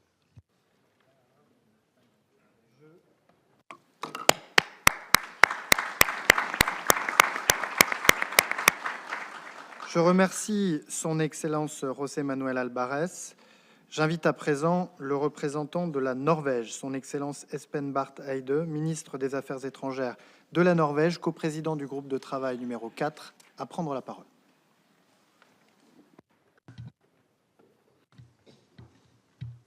Thank you, dear Jean-Noël Barrot. Thank you also, His Highness Prince Faisal Al Farhan, for bringing us together here and for convening this important roundtable. And together this morning, we are focusing on the pillars of Palestinian statehood, the foundations for freedom and independence, a sovereign state, as Jordan and Spain just talked about, the security of Palestinians and Israelis alike, as we will hear more about afterwards, and now on the economic viability of the state. Working Group 4, which Norway has had the pleasure of leading together with our good friends from Japan, and thank you for the excellent cooperation, has been working on this theme. But all these issues, friends, are interlinked. Right now, and as laid out by Prime Minister Mustafa, there is an acute economic crisis in Palestine, threatening the very foundations of the state, the fabric of life, with the running of schools and hospitals and all public services, frankly, everything that has been built over the last 30 years. We need to stop this bleeding. Stop Israel from holding back clearance revenue transfers. Stop access and movement restrictions. Stop the expansion of settlement activities, which are confiscating land, hindering agricultural activity, and hindering trade and economic progress. While we should not bail out Israel, donors must stand by Palestine through direct support of the government in this critical situation. This is one of our group's strong recommendations. Therefore, I announce today an additional budget support of approximately $20 million US dollars, and I call on others to do the same. But what is causing this economic crisis is not only the ongoing military activity.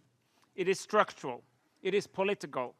With UN membership for the State of Palestine being blocked, the Palestine government does not have the same toolbox as other governments.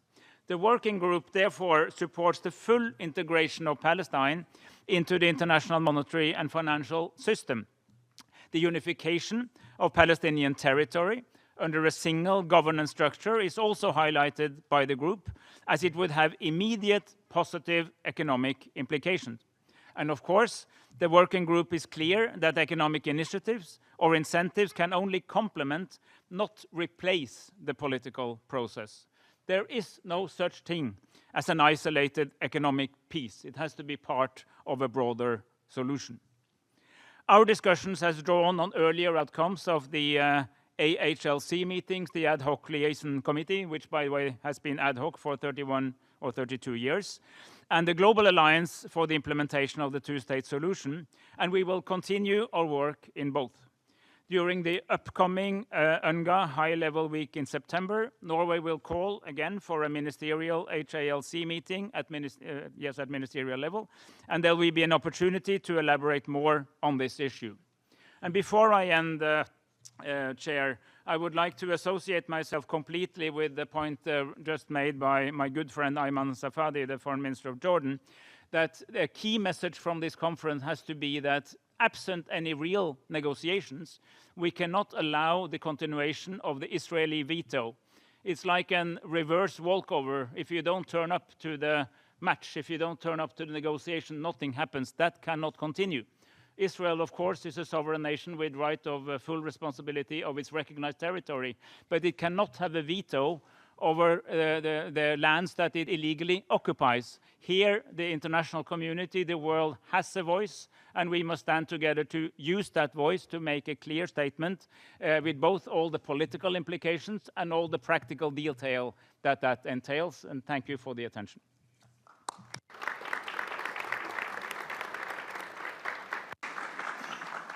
Je remercie son Excellence Espen Barth pour son intervention et j'invite à présent le représentant du Japon, son Excellence Tsukasa Uemura, représentant spécial du gouvernement du Japon, envoyant spécial du gouvernement du Japon pour la paix au Moyen-Orient, coprésident du groupe de travail numéro 4, à prendre la parole. Thank you. Thank you very much. First, we'd like to express our sincere gratitude to France and Saudi Arabia for leading this high-level conference.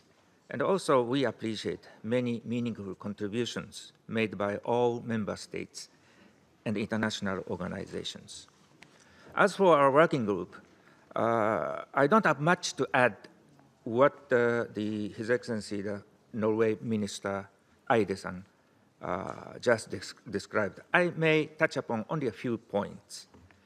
Our working group recognizes the importance of reforms led by the Palestinian Authority, and as well as how to strengthen the economic viability, macroeconomics, and fiscal foundations.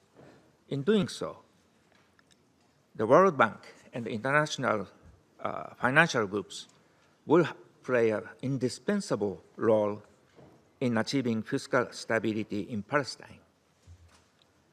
Based on this, we have identified 4 key areas for concrete action in the outcome document and have proposed some recommendations for each.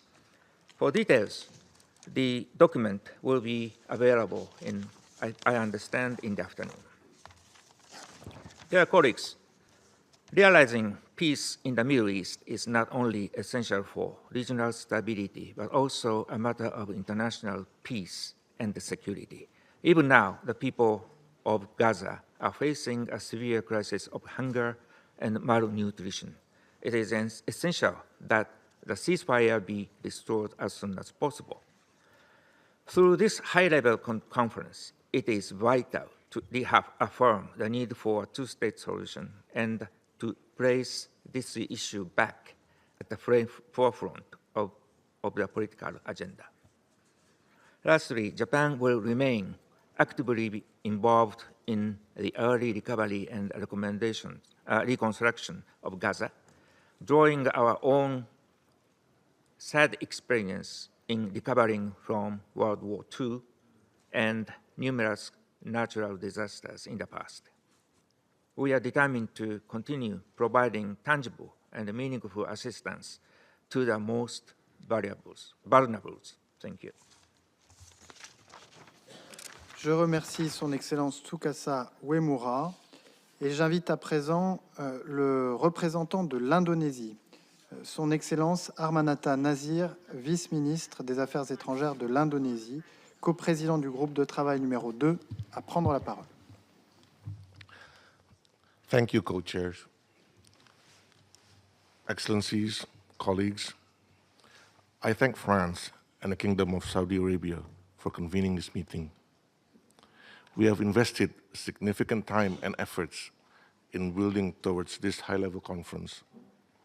We therefore must ensure the momentum in realizing the two-state solution is maintained after the conference, including not to veto the full membership of the State of Palestine to the UN, as stated by a number of colleagues earlier. Co-chairs, Excellencies, Indonesia is honored to co-chair with Italy Working Group 2 on security. Our inclusive and transparent approach in Working Group 2 is anchored in two central objectives. First, to identify security guarantees for Israelis and Palestinians in full respect of the sovereignty of all states. And second, to identify the scope and the task of a stabilization or protection mission deployed under the aegis of the United Nations at the request of the Palestinian Authority and backed by the UN Security Council. We have received 30 submissions from member states, international organizations, and stakeholders. Based on these inputs, Indonesia and Italy have identified 4 main topics. First, establishing credible and equal security guarantees for both parties through cessation of violence and recognition of equal rights to safety is important. This includes actions to support immediate and permanent ceasefire, a critical element for any actions to ensure the security of both peoples. Another important action that have been proposed by member states are actions to create and support a Palestinian-owned transitional authority in Gaza in line with the Arab group OIC Reconstruction Plan. Member states also propose the importance of an inclusive regional security architecture modeled after the OSCE in Europe and ASEAN in Southeast Asia to create a mechanism to nurture trust, peace in the region. Second, we need to empower the Palestinian Authority to independently manage security and fully assume responsibility in both Gaza and the West Bank, with the view of promoting reunification of all Palestinian Authority under a single, legitimate, and democratic national government. Under this element, we have gathered commitment to take action to launch a UN-led international coordination framework for initiatives aimed at developing efficient security and policing structure towards a sovereign Palestinian state. Member states also called for actions to devise a structured framework to transfer international security responsibility to the Palestinian Authority security forces. This includes actions to support the Palestinian Authority to maintain a base-level security on the ground and to ensure the safe passage of humanitarian aid. Lastly, there has been a strong consensus in restating opposition to forced displacement or changes to Gaza demographic territorial status, as well as the rest of the OPT, including East Jerusalem. These actions are aimed to ensure a physical and normative space for the two-state solution to materialize. The 2 other elements will be presented by my fellow co-chairs from Italy. Before I conclude, however, I would like to take this opportunity to congratulate France for its leadership and courageous decision to recognize the State of Palestine.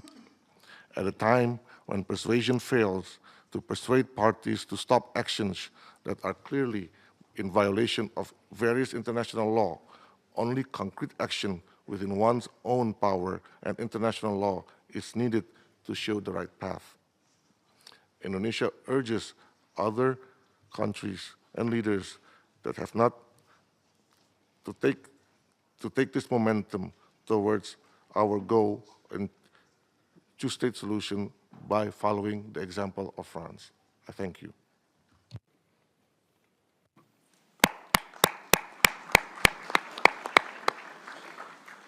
Je remercie son Excellence Armanata Nazir.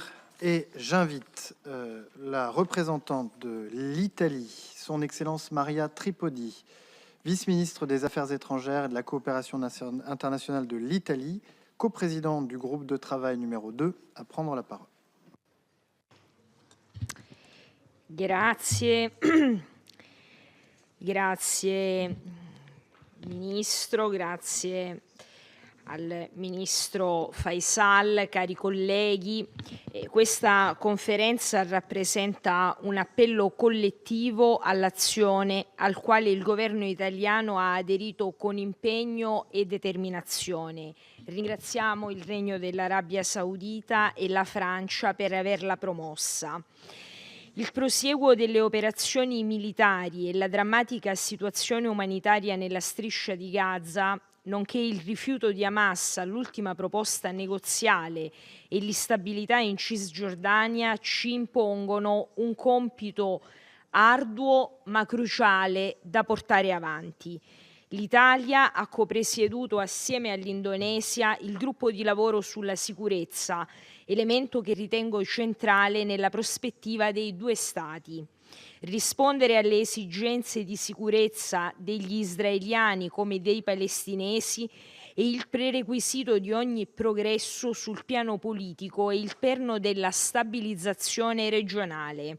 Voglio ringraziare tutti gli Stati membri, l'Unione Europea, la Lega Araba, la società civile, nonché l'autorità palestinese per i preziosi contributi, ben 30, che ci ha fatto pervenire al nostro gruppo di lavoro. Abbiamo subito concordato con gli amici indonesiani un assunto di base. Come non ci può essere pace senza sicurezza, non ci può essere sicurezza senza pace.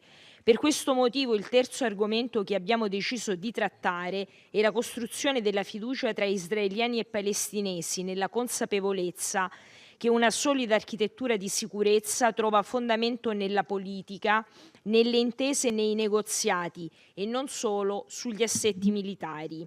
Un obiettivo ambizioso ma non irrealizzabile, come ha dimostrato l'efficace dispiegamento della missione civile europea UBAM Rafah durante il cessate il fuoco.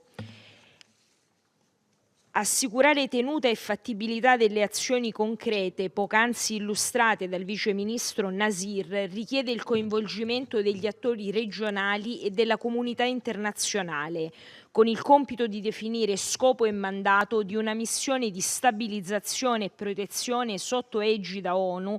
Il quarto e ultimo tema affrontato dal gruppo di sicurezza riguarda i meccanismi di protezione internazionale e il ruolo delle Nazioni Unite. Il consenso di entrambe le parti, l'invito dell'autorità palestinese e il fondamento di una risoluzione del Consiglio di sicurezza sono i parametri fondamentali di un'eventuale missione di stabilizzazione a Gaza e il monitoraggio in Cisgiordania. Il lavoro condotto con l'Indonesia e con gli Stati membri del gruppo è stato orientato ad elaborare una strategia per fasi, con l'individuazione di obiettivi di breve, medio e lungo termine, nell'ottica di assicurare flessibilità al lavoro e tenendo sempre conto dei possibili sviluppi sul terreno. Siamo pronti a lavorare con l'Indonesia e con gli altri Stati membri per l'attuazione delle azioni identificate. I nostri obiettivi immediati sono il cessate il fuoco e l'accesso umanitario. Il rafforzamento istituzionale della capacità di sicurezza dell'autorità palestinese sono un ulteriore obiettivo di breve termine. L'Italia crede fermamente che la soluzione a due Stati sia il punto d'incontro tra le esigenze di sicurezza di Israele e le legittime aspirazioni del popolo palestinese. Proprio da una striscia di Gaza libera da Hamas e riunificata con la Cisgiordania sotto l'autorità palestinese rafforzata e riformata, potrà prendere avvio un autentico percorso di ricostruzione in linea con quanto proposto dal piano arabo su questo tema. ricostruzione non solo delle infrastrutture come edifici, scuole e ospedali, ma soprattutto della fiducia reciproca tra israeliani e palestinesi. Voglio quindi concludere ricordando l'importanza di coordinare il sostegno internazionale con l'azione delle società civili, l'unica garanzia per una pace duratura e stabile nel lungo periodo. Vi ringrazio.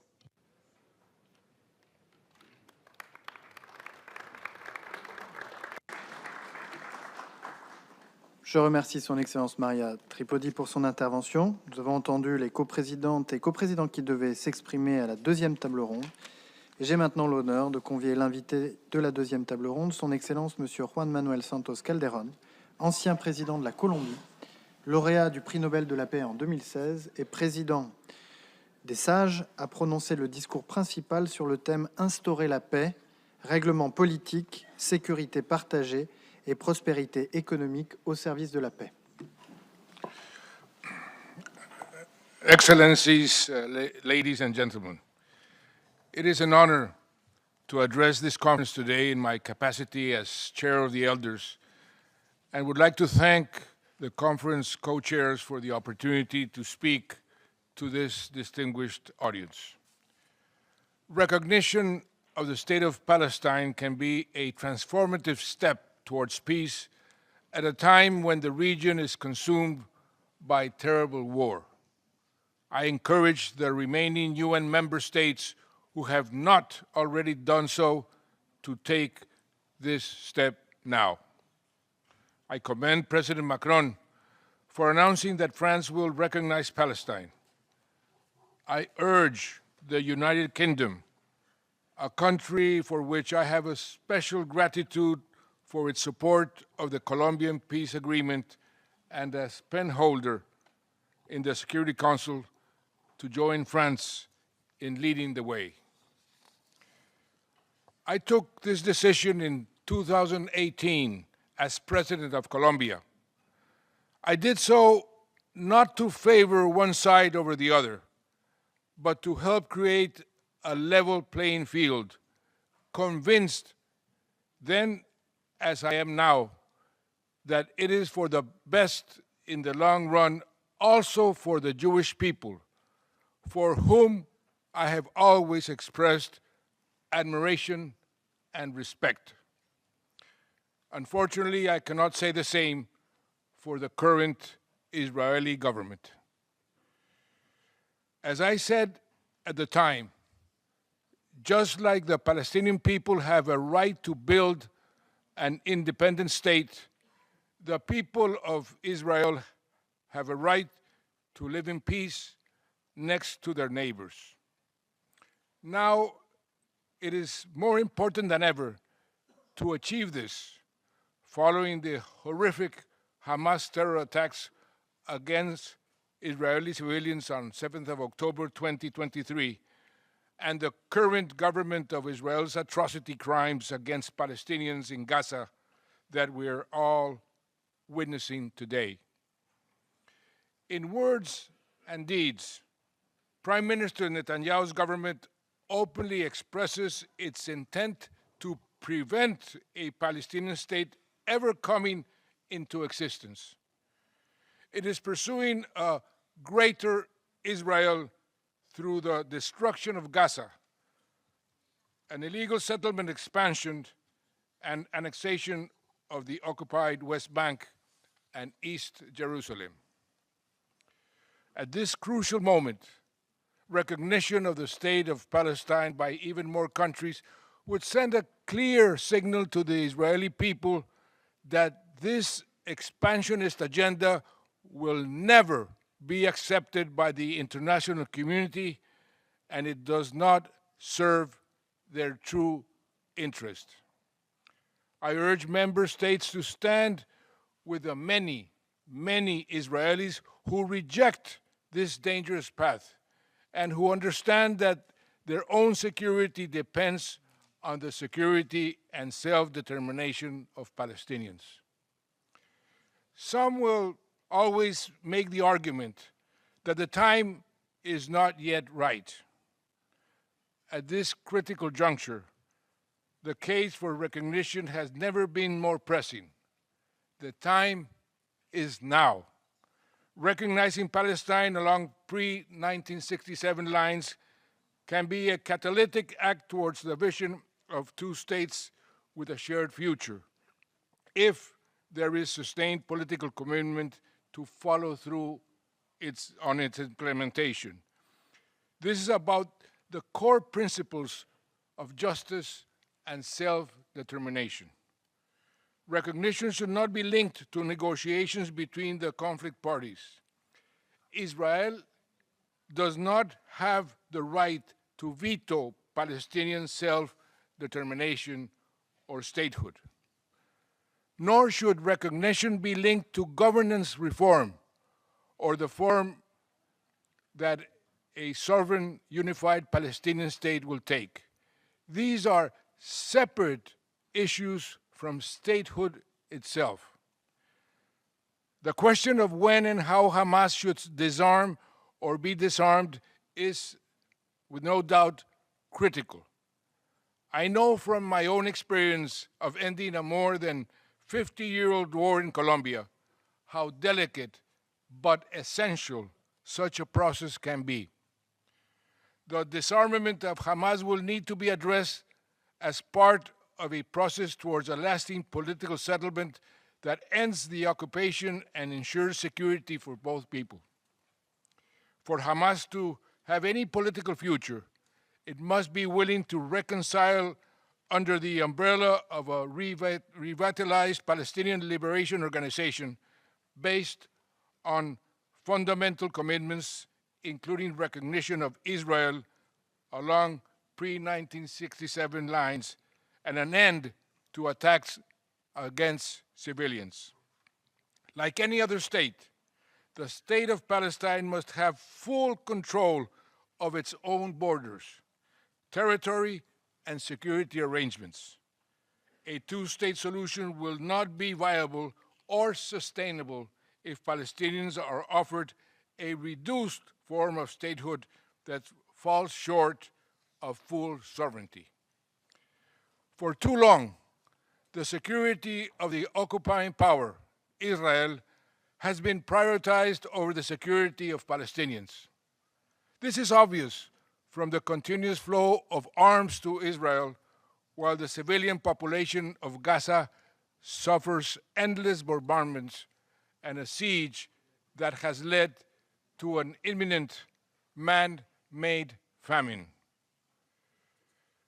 Distinguished co-chairs and distinguished delegates, I know from my country's own experience of conflict with the FARC and other armed groups that it can seem easier to wage war than to make peace.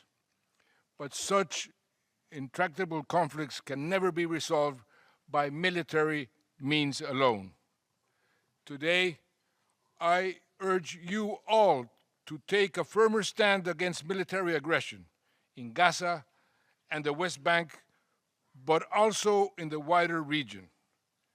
The situation remains extremely fragile following the military strikes against Iran by Israel and the USA, which deliberately derailed progress towards a political solution to the Iran nuclear threat and led to a dangerous escalation.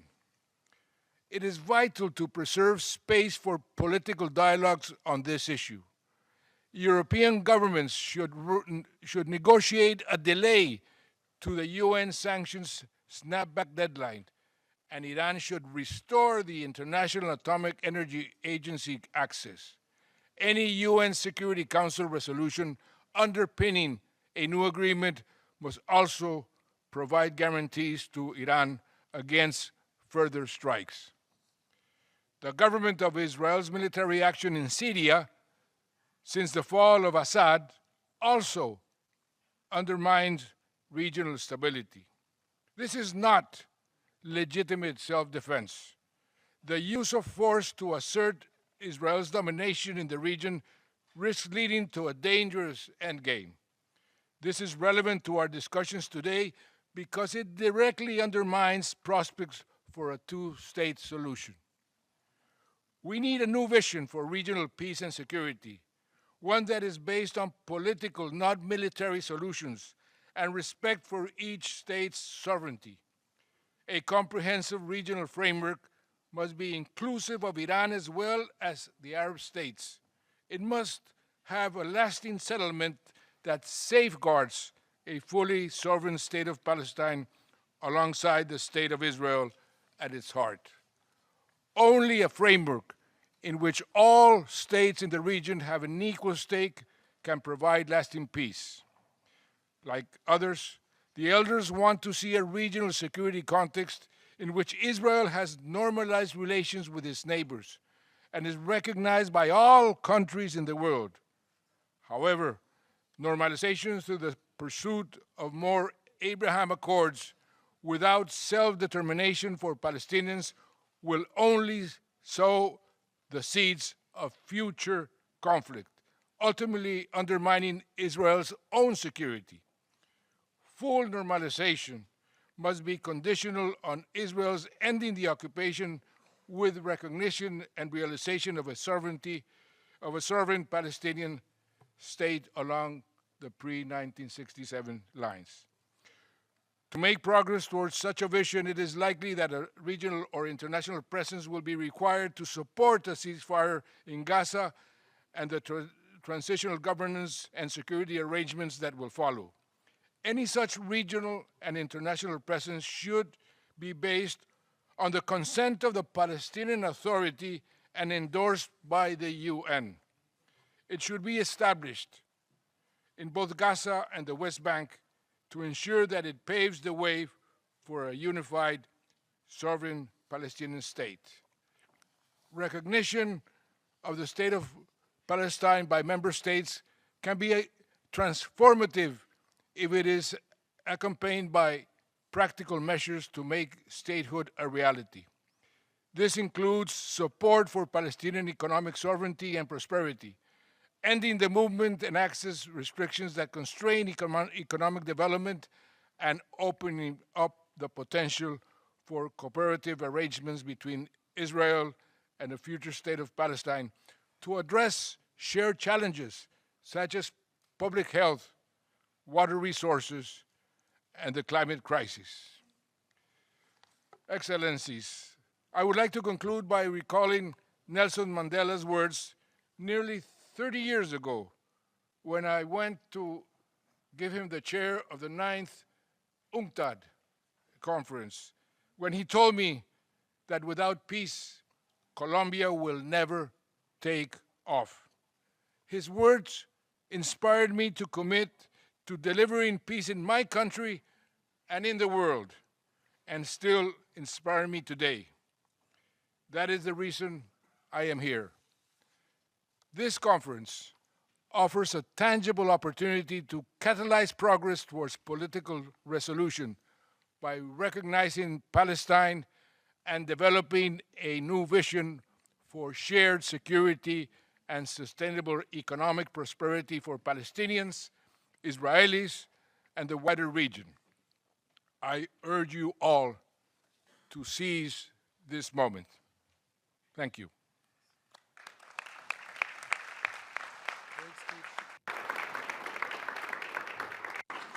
Je remercie son Excellence Monsieur Juan Manuel Santos Calderón. Merci.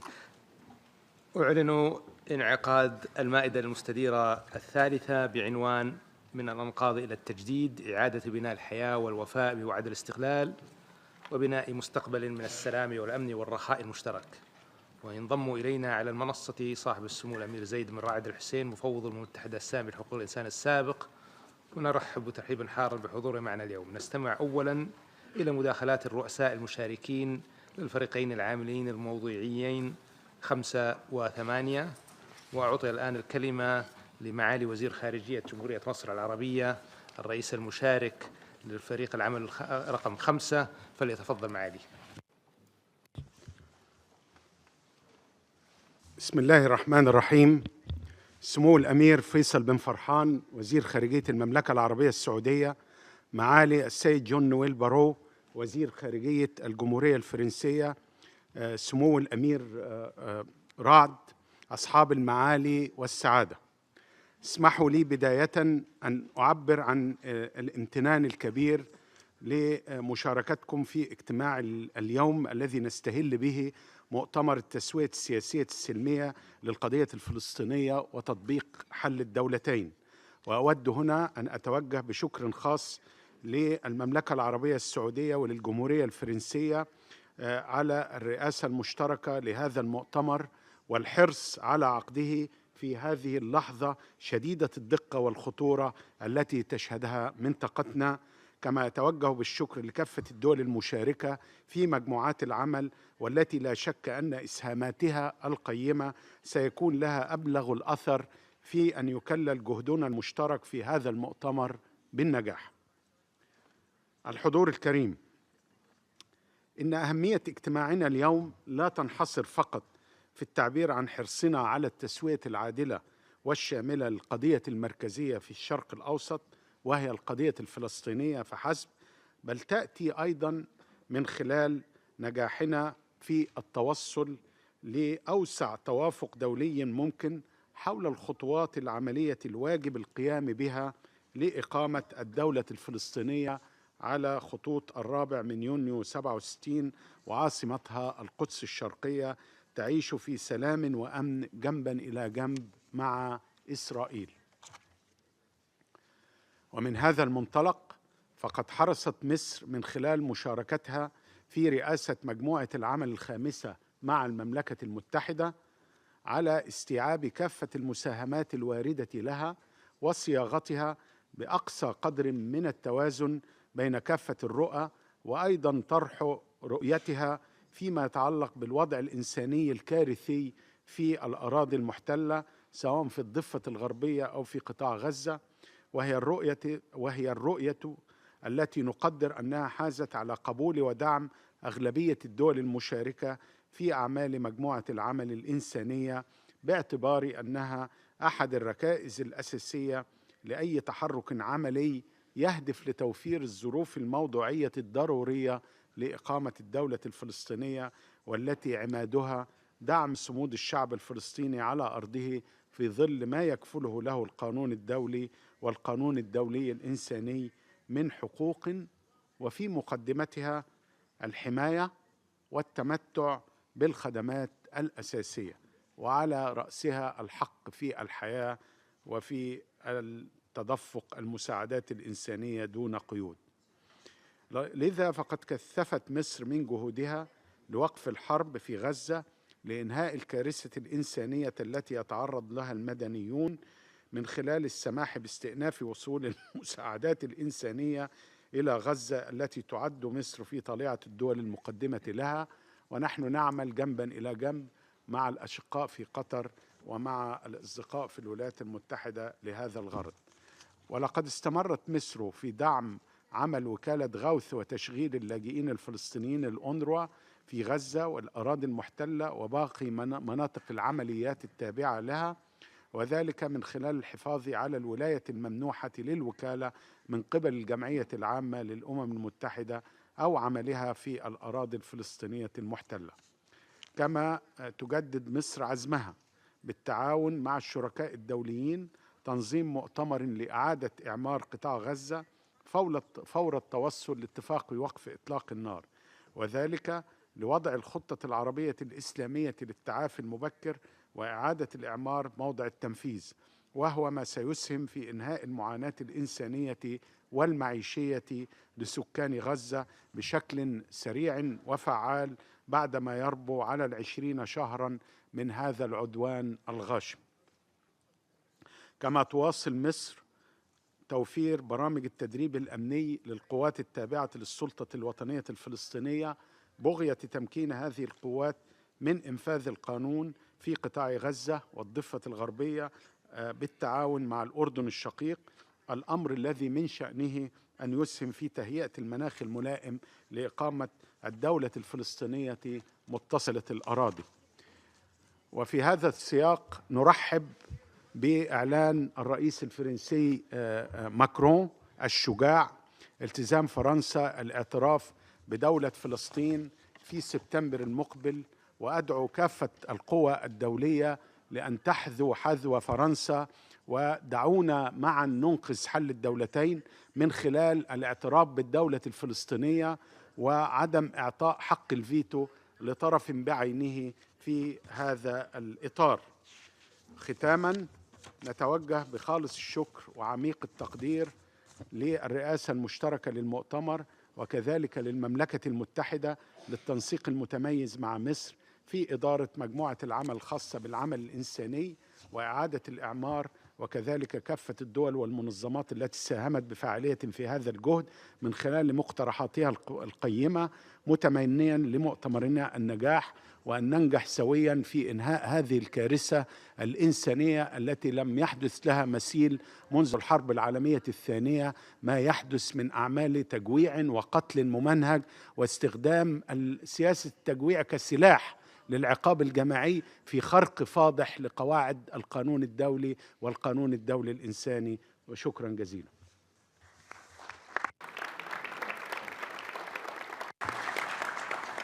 أشكر معالي وزير خارجية جمهورية مصر العربية على مداخلته، والآن أعطي الكلمة لمعالي نائب وزير الخارجية البريطاني لشؤون الشرق الأوسط وشمال أفريقيا، فليتفضل.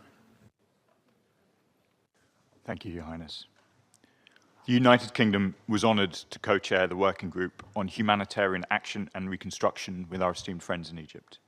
We're grateful to all those who contributed. Our discussions reflected a shared sense of outrage at the scale of human suffering. The humanitarian pause in fighting is essential but long overdue. This must be kept in place and lead to a lasting ceasefire that brings the war to an end, allows hostages to be freed, and ensures aid can get into Gaza without obstruction. The working group heard a clear message that Israel must uphold international humanitarian law, protect civilians, and stop obstructing aid. It clearly rejected the misuse of aid for military or political ends and any attempts at demographic or territorial change. The United Nations must be allowed to save lives, to reduce suffering, and preserve dignity. There was strong support amongst the group for UNRWA, which faces a $200 million shortfall. The UK is acting to alleviate suffering. The Foreign Secretary has announced an additional $54 million in humanitarian assistance, including $27 million for UNRWA. We're working with international partners to fund joint aid projects, ensuring that assistance reaches those in the most desperate need. Contributors to the group also affirm their commitment to secure a better future for Israelis and Palestinians alike. We want to see meaningful steps towards a viable, independent Palestinian state alongside a safe and secure Israel. Beyond the immediate humanitarian crisis, Gaza's recovery needs will be vast. Getting the right approach will be crucial to ensure a two-state solution remains possible. And so the UK is mobilising support for the Arab-Islamic Reconstruction Plan, building consensus on the security and governance needed for its implementation.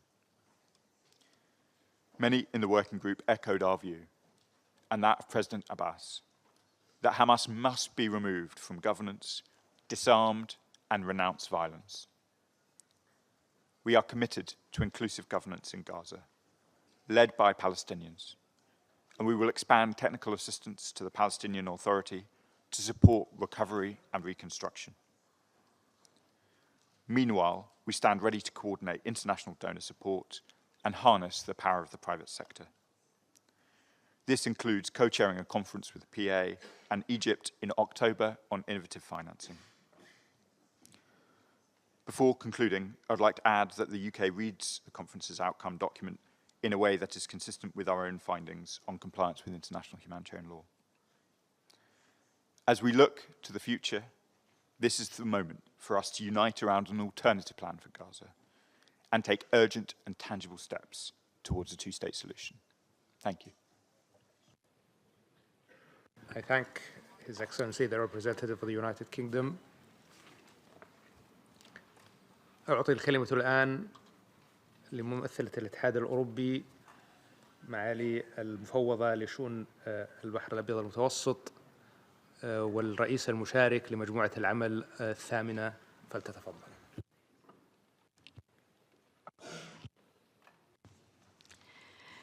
Excellencies, the European Union is honored to lead with the Arab League partners the work on Peace Day effort.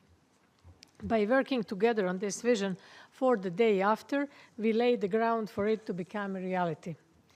In my capacity as co-chair representing the European Union, I will now report on the numerous contributions received and the working group conclusions with 3 important measures that gathered positive feedback. And I will try to be concrete. First, there is a clear need for a phased, conditional, and multidimensional actionable peace-supporting package. This package would be rolled out immediately after an agreement on a negotiated 2-state solution by the parties grounded in international law. Support to the Palestinian Authority is key. The European Union is already the largest assistance provider for the Palestinian Authority. I myself recently approved a 1.6 billion euro support package for 2025 to 2027 linked to structural reforms. We offered concrete ideas to elaborate our long-standing offer to provide an unprecedented package of political, security, and economic support for both parties. I'm currently working to set up a Palestinian donor group. This donors group should serve as a forum to support the Palestinian Authority's reform agenda, a place where donors can follow the reforms carried out and exchange views on how best to support the Palestinian Authority, as well as pledge their financial support. It will also serve as a concrete instrument to facilitate discussions on the recovery and reconstruction of Gaza. Second, we need to develop a regional security architecture for the Middle East. All necessary security guarantees will have to be provided to the parties. These will have to take into account sovereignty as well as the legitimate security concerns of Israel that cannot and must not be ignored. The full respect by all actors of international law is a must, including international humanitarian law and international human rights law. I also want to underline that many member states have mentioned the possibility of OSCE-inspired regional security model or other regional integration initiatives. And third, this conference must mandate a follow-up mechanism to implement its agenda. The Global Alliance for the Implementation of the 2-state solution stands out as an existing mechanism open to all and fit for purpose. It already includes more than 100 states and international organizations. The European Union and the League of Arab States are encouraging all states to actively take part in this alliance. It appears best suited to take forward the important work initiated in the 8 working groups. Excellencies, once again, in my capacity as representative of the European Union, I must reiterate the Union's unwavering support and commitment both to peace and to the 2-state solution. We are already doing much to achieve these goals. In simple terms, we are keeping the Palestinian Authority from financial collapse, and we have stepped up our engagement to reach a ceasefire and improve access for humanitarian support. Regarding the humanitarian situation in Gaza, we have laid a framework to allow goods to enter Gaza to stop civilian suffering. But the framework was only partially implemented due to an ability to distribute the goods in a safe and organized environment. We expect Israel to deliver on agreement, which is not the case at the moment. We are fully committed to achieving lasting peace in the region and supportive in accordance with the international law of the 2-state solution. We want to see Israel and Palestine living side by side in peace and security within recognized borders. And to conclude, thank you very much, both Saudi Arabia and France for convening this important conference. Looking forward to to paving the way for the conference in September and to act as soon as possible in the most concrete way. Thank you so much.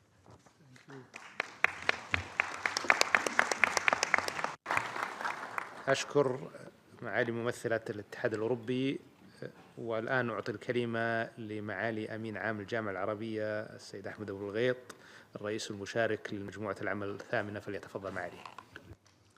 Thank you, Prince Faisal bin Farhan. Excellencies, our group has been focused on Peace Day effort, on what could be ensue, what other parties may offer for the Palestinians and the Israelis and for the region at large. Should a two-state solution be implemented and an independent, sovereign, and viable Palestinian state see the light of day? We received contributions from states, organizations, and civil society that attested to the fact that envisioning peace, just and comprehensive peace, is a possibility. A different regional reality is not a dream or an indulgence in delusional optimism. The major takeaway from the contributions we received is that a different future for the Middle East, one that is based on justice, respect, and tolerance, is possible and desirable. Another obvious conclusion is that such future will never materialize so long as the occupation and the apartheid system persist in Gaza and the West Bank. A new Middle East will never emerge from the suffering of the Palestinians, nor from the starvation, deportation, and the total suppression of the legitimate rights and aspirations of a people who are, like all other peoples, worthy of self-determination in the state of their own. Over the last months, Palestinians have been subjected to the crime of our time, a genocide, something the world has not seen in this century. The flame that started in Gaza moved to set fire in the whole region in a matter of weeks. Regional war reared its ugly head, and the security situation deteriorated. A full-blown regional confrontation erupted with the dire consequences for the Middle East and the whole world at large. The lesson can be more obvious. There is no way to contain the Palestinian question in a box and pretend that regional peace and security could be maintained. Such an approach has been tried and failed time and again. In the same vein, peace will never be achieved through perceived military supremacy. Military operations could bring lulls and temporary truces and best but no permanent peace. 23 years ago, the Arab Peace Initiative envisioned a different path: full Israeli withdrawal from the Arab-occupied territories since 1967. In return for the full normalization, that is a vision for permanent peace and coexistence, a vision for integration and security for all.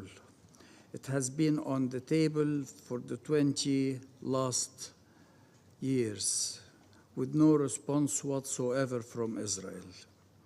The Peace Day effort builds on both peace support package by the European Union and the Arab Peace Initiative. It draws inspiration from their main ideas and basic promise. Only as a result of ending the occupation, advancing regional peace could be possible. Thank you very much.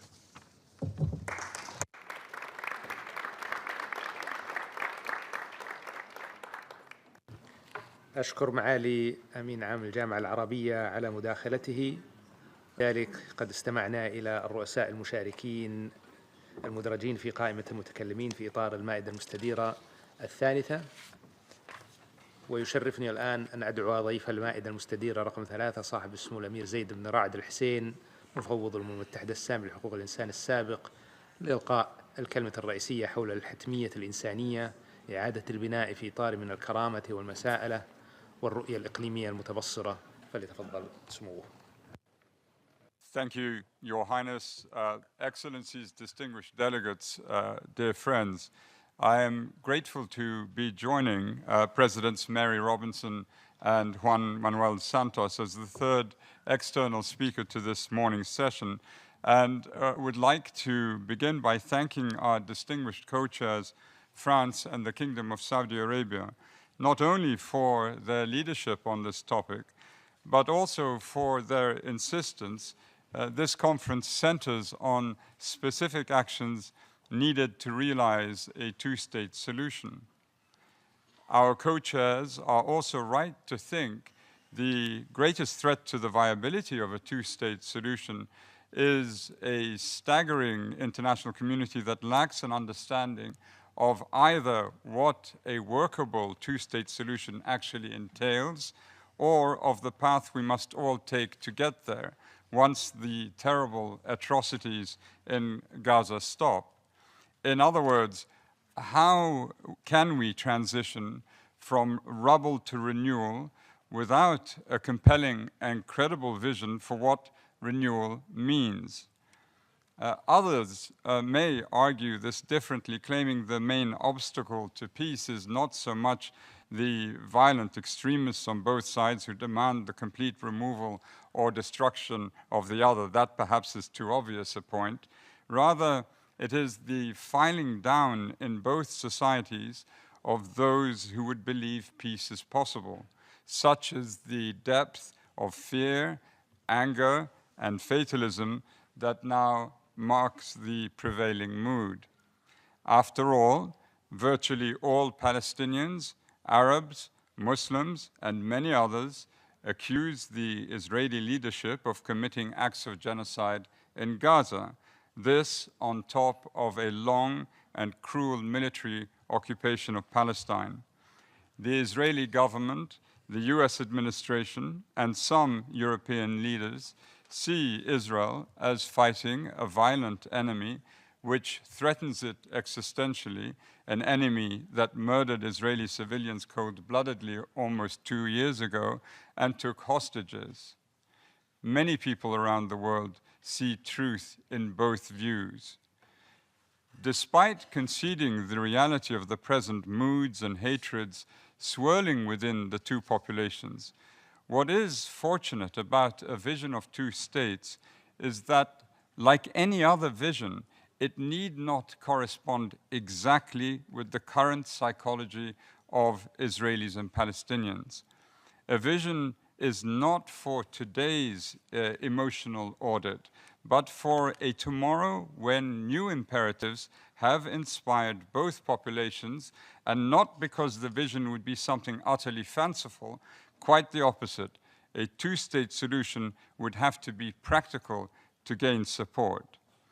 This is why one of the first lessons to draw on from decades of failed efforts to resolve this conflict is that wholesale vagueness about the endgame is not strategic, it is dangerous. It empowers rejectionists and weakens those who believe peace is still attainable. Today, as we've heard many speakers say, leading figures in Israel's far-right government are openly articulating a vision of permanent occupation, territorial annexation, and forced displacement. And they are acting accordingly, taking steps every day to implement their vision through concrete policies and actions on the ground. The international community cannot counter this with carefully worded platitudes. What is needed is a clear collective affirmation of the two-state solution, not as an abstraction, but with specific policy commitments. a full end to the occupation, borders based on the 4th of June 1967 lines, and a sovereign contiguous Palestinian state. Short of this, recognition of Palestine will remain symbolic and will do little to transform the lives of Palestinians on the ground and affect meaningful progress towards Palestinian self-determination. Now, this is not a fantasy.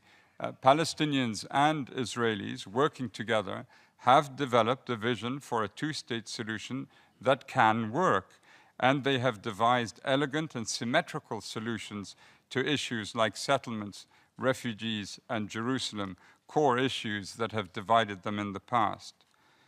The first point this vision articulates is this: a viable peace must address the emotional and deep connection felt by both Israelis and Palestinians to all the land, from the river to the sea. The vision also addresses the need for two distinct and sovereign states as a means of facilitating self-determinations for two peoples, and ensures a complete end of the military occupation. And it also overcomes past obstacles to the achievement of a two-state settlement, proposing a just solution for the Palestinian refugee population and a framework for Jerusalem while guaranteeing access to it. And it achieves all of this in a way that ensures Israel can maintain a Jewish voting majority. So how can this be done? There would be two states, but one homeland. The path to reach it entails as a starting point an acceptance of the armistice line as it was on the 4th of June 1967 as the border between the two states, with at most minor territorial adjustments rather than the more significant swaps or the sweeping annexation contemplated by other proposals. Israeli settlers who wish to remain in their homes would have the option of becoming permanent residents of the state of Palestine. They would pay their taxes, abide by local law, and enjoy full protection of their rights, as is the case with permanent residents in almost all countries. All Palestinian refugees will, in turn, have the right to become citizens of Palestine, and they would also have the option of becoming permanent residents of Israel, creating a path for return. Israeli Arabs would remain Israeli citizens and would be guaranteed full equality. Over time, there will be freedom of movement for all throughout and across both states. Jerusalem would be given special status, and there will be some confederal institutions, including a human rights court, as an appellate body. A mechanism will need to be devised to bind the two states together, possibly through a cleverly designed, regionally anchored security arrangement to prevent unilateral abrogation. As a first urgent transitional step, a reconstruction and rehabilitation mission should be established with an international mandate and based on a regional partnership. To succeed, this mission must prioritize restoring political and economic links between the Gaza Strip and the West Bank, which Israel and the PLO have recognized to constitute a single territorial unit. Finally, Israel's approach of achieving security through domination and fragmentation of Palestinian life by imposing a stranglehold on Palestinian territory, institutions, and leadership, and by the undermining of UNRWA over the years, has hitherto produced only a notion of security for Israel. It has deepened Palestinian dispossession, inflicted great harm and degraded the Palestinian civilian population, and threatened regional stability. Years of these measures and the expensive fortified fences and sensor arrays around Gaza did not prevent the atrocious attacks of the 7th of October. The lesson for Israel is not to double down on fortification, separation, and militarization. After all, there will always be new ways to inflict harm on Israeli citizens in the absence of a just peace. What has worked has been mutuality, a sense of equality in status and obligation and cooperation.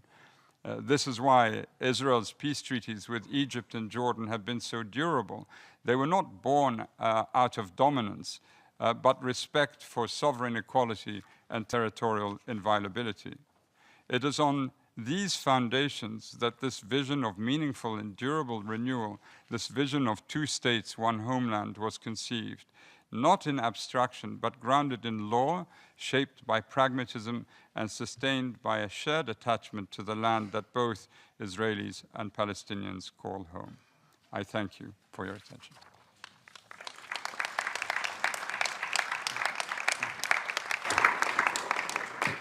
أشكر سمو الأمير زيد بن رعد بن الحسين. والآن أسلم الدفة لزميلي معالي وزير الخارجية الفرنسي. Je renouvelle mes remerciements à l'ensemble des coprésidents des groupes de travail pour leurs interventions et leurs précieux travaux dans lesquels nous pourrons utilement puiser pour orienter nos actions individuelles comme collectives au service d'une paix et d'une sécurité pour tous dans la région. Cette mobilisation collective n'en est qu'à ses débuts et je sais pouvoir compter sur votre détermination à poursuivre vos efforts pour un Proche-Orient plus stable, plus sûr, mieux intégré et prospère. Sachez pouvoir compter sur le plein engagement de la France. Cette session ministérielle nous permettra, je l'espère, d'amplifier nos efforts autour de ces engagements au niveau des chefs d'État et de gouvernement en marge de la 80e Assemblée générale des Nations unies de septembre prochain. Quel plus beau témoignage de fidélité aux principes de la Charte des Nations unies, au droit des peuples à disposer d'eux-mêmes, que celui des 125 pays du monde mobilisés aujourd'hui à New York au service du droit, de la justice, de la fraternité et de la paix.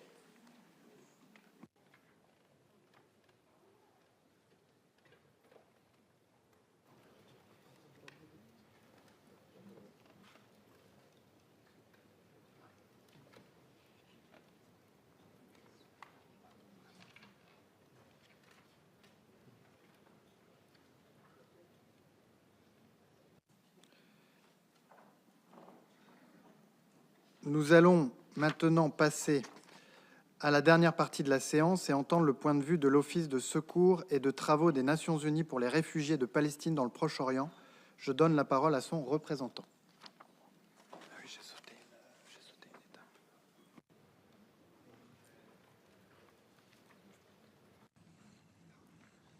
Distinguished chairs and delegates, I read this statement on behalf of the Commissioner General of UNRWA.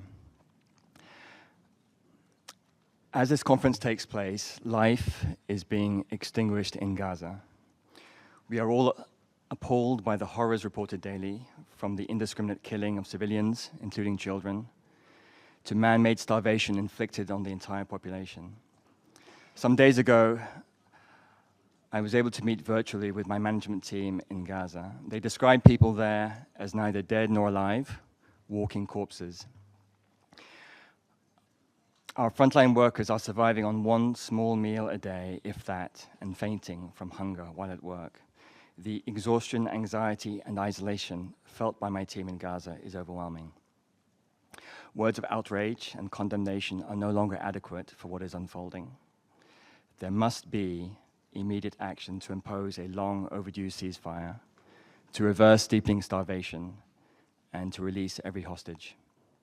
Remarkably, my staff in Gaza have not entirely lost faith in the international community. They remain committed to the people they serve and cling to the hope that they will not be forgotten.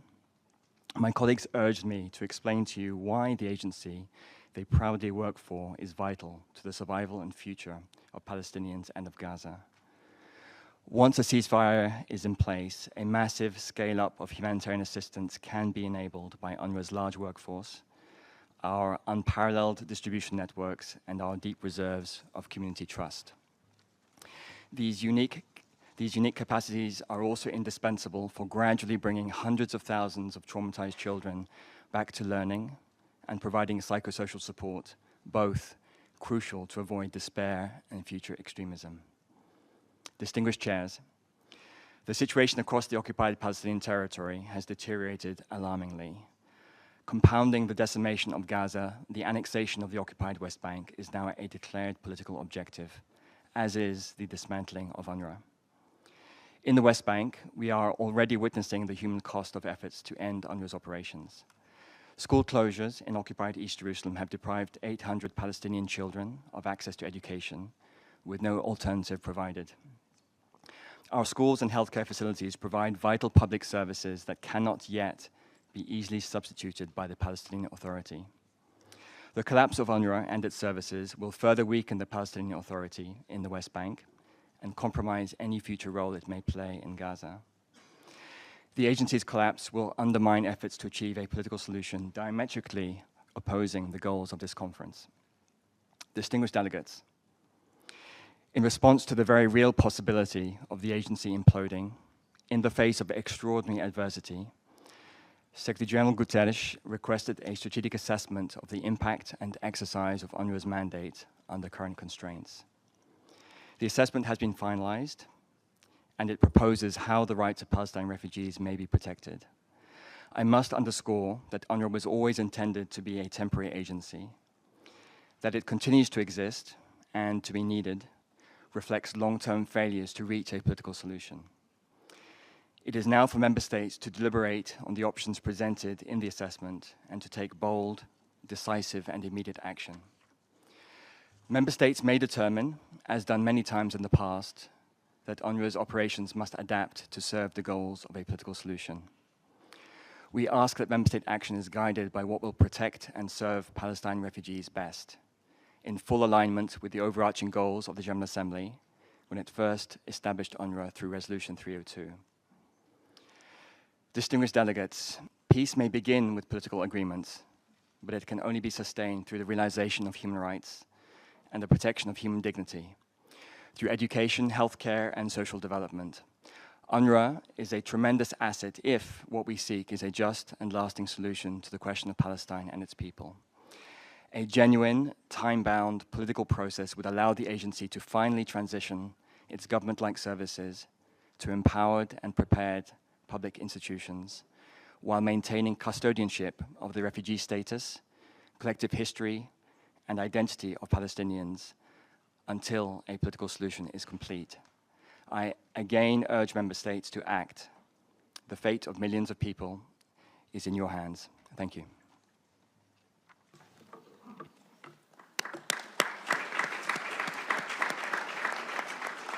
Je remercie le représentant de l'Office de secours et de travaux des Nations Unies pour les réfugiés de Palestine dans le Proche-Orient. أشكر زميلي الرئيس المشارك على إدارته، وفي هذه المرحلة أود أن أدلي ببعض الملاحظات الختامية. في ختام هذه الجلسة يسعدني أن أعرب عن خالص الشكر والتقدير لجميع الوفود المشاركة على حضورهم الفاعل ومداخلاتهم القيمة التي أثرت نقاشات هذا المؤتمر الهام. لقد عكست أعمالنا اليوم الإرادة السياسية المشتركة للمضي قدما نحو تنفيذ حل الدولتين وتحقيق تطلعات الشعب الفلسطيني في الحرية والكرامة. كما أود أن أنوه بأنه سيتم يوم غد توقيع عدد من مذكرات التفاهم التي تمثل خطوة عملية نحو دعم المؤسسات الفلسطينية وبناء قدراتها، من بينها مذكرات التفاهم مع الجانب الفلسطيني للتعاون في مجال تطوير المناهج، ومذكرة التفاهم بين وزارة الاتصالات في المملكة وتقنية المعلومات والتحول الرقمي لنقل الخبرات والاستفادة من تجربة المملكة وريادتها في هذا الجانب. كما سيتم توقيع مذكرة تفاهم بين وزارة الموارد البشرية والتنمية الاجتماعية ونظيره في الجانب الفلسطيني للتعاون في مجال تنمية تدريب وتطوير رأس المال البشري. ونؤكد في هذا الصدد على أهمية الحفاظ على هذا الزخم واستمرار التنسيق والعمل الجماعي لتنفيذ مخرجات هذا المؤتمر وفق آلية متابعة واضحة. وختاما أجدد شكر المملكة العربية السعودية لكم جميعا، متمنيا أن تترجم نتائج هذا الاجتماع إلى خطوات ملموسة نحو سلام عادل وشامل في المنطقة. وأود أن أذكر الوفود بأننا سنستأنف الجلسة العامة الأولى للمؤتمر في الساعة 3 بعد ظهر اليوم في قاعة الجمعية العامة. وبذلك أعلن رفع جلسة اختتام الأعمال والاجتماع الوزاري الرفيع المستوى.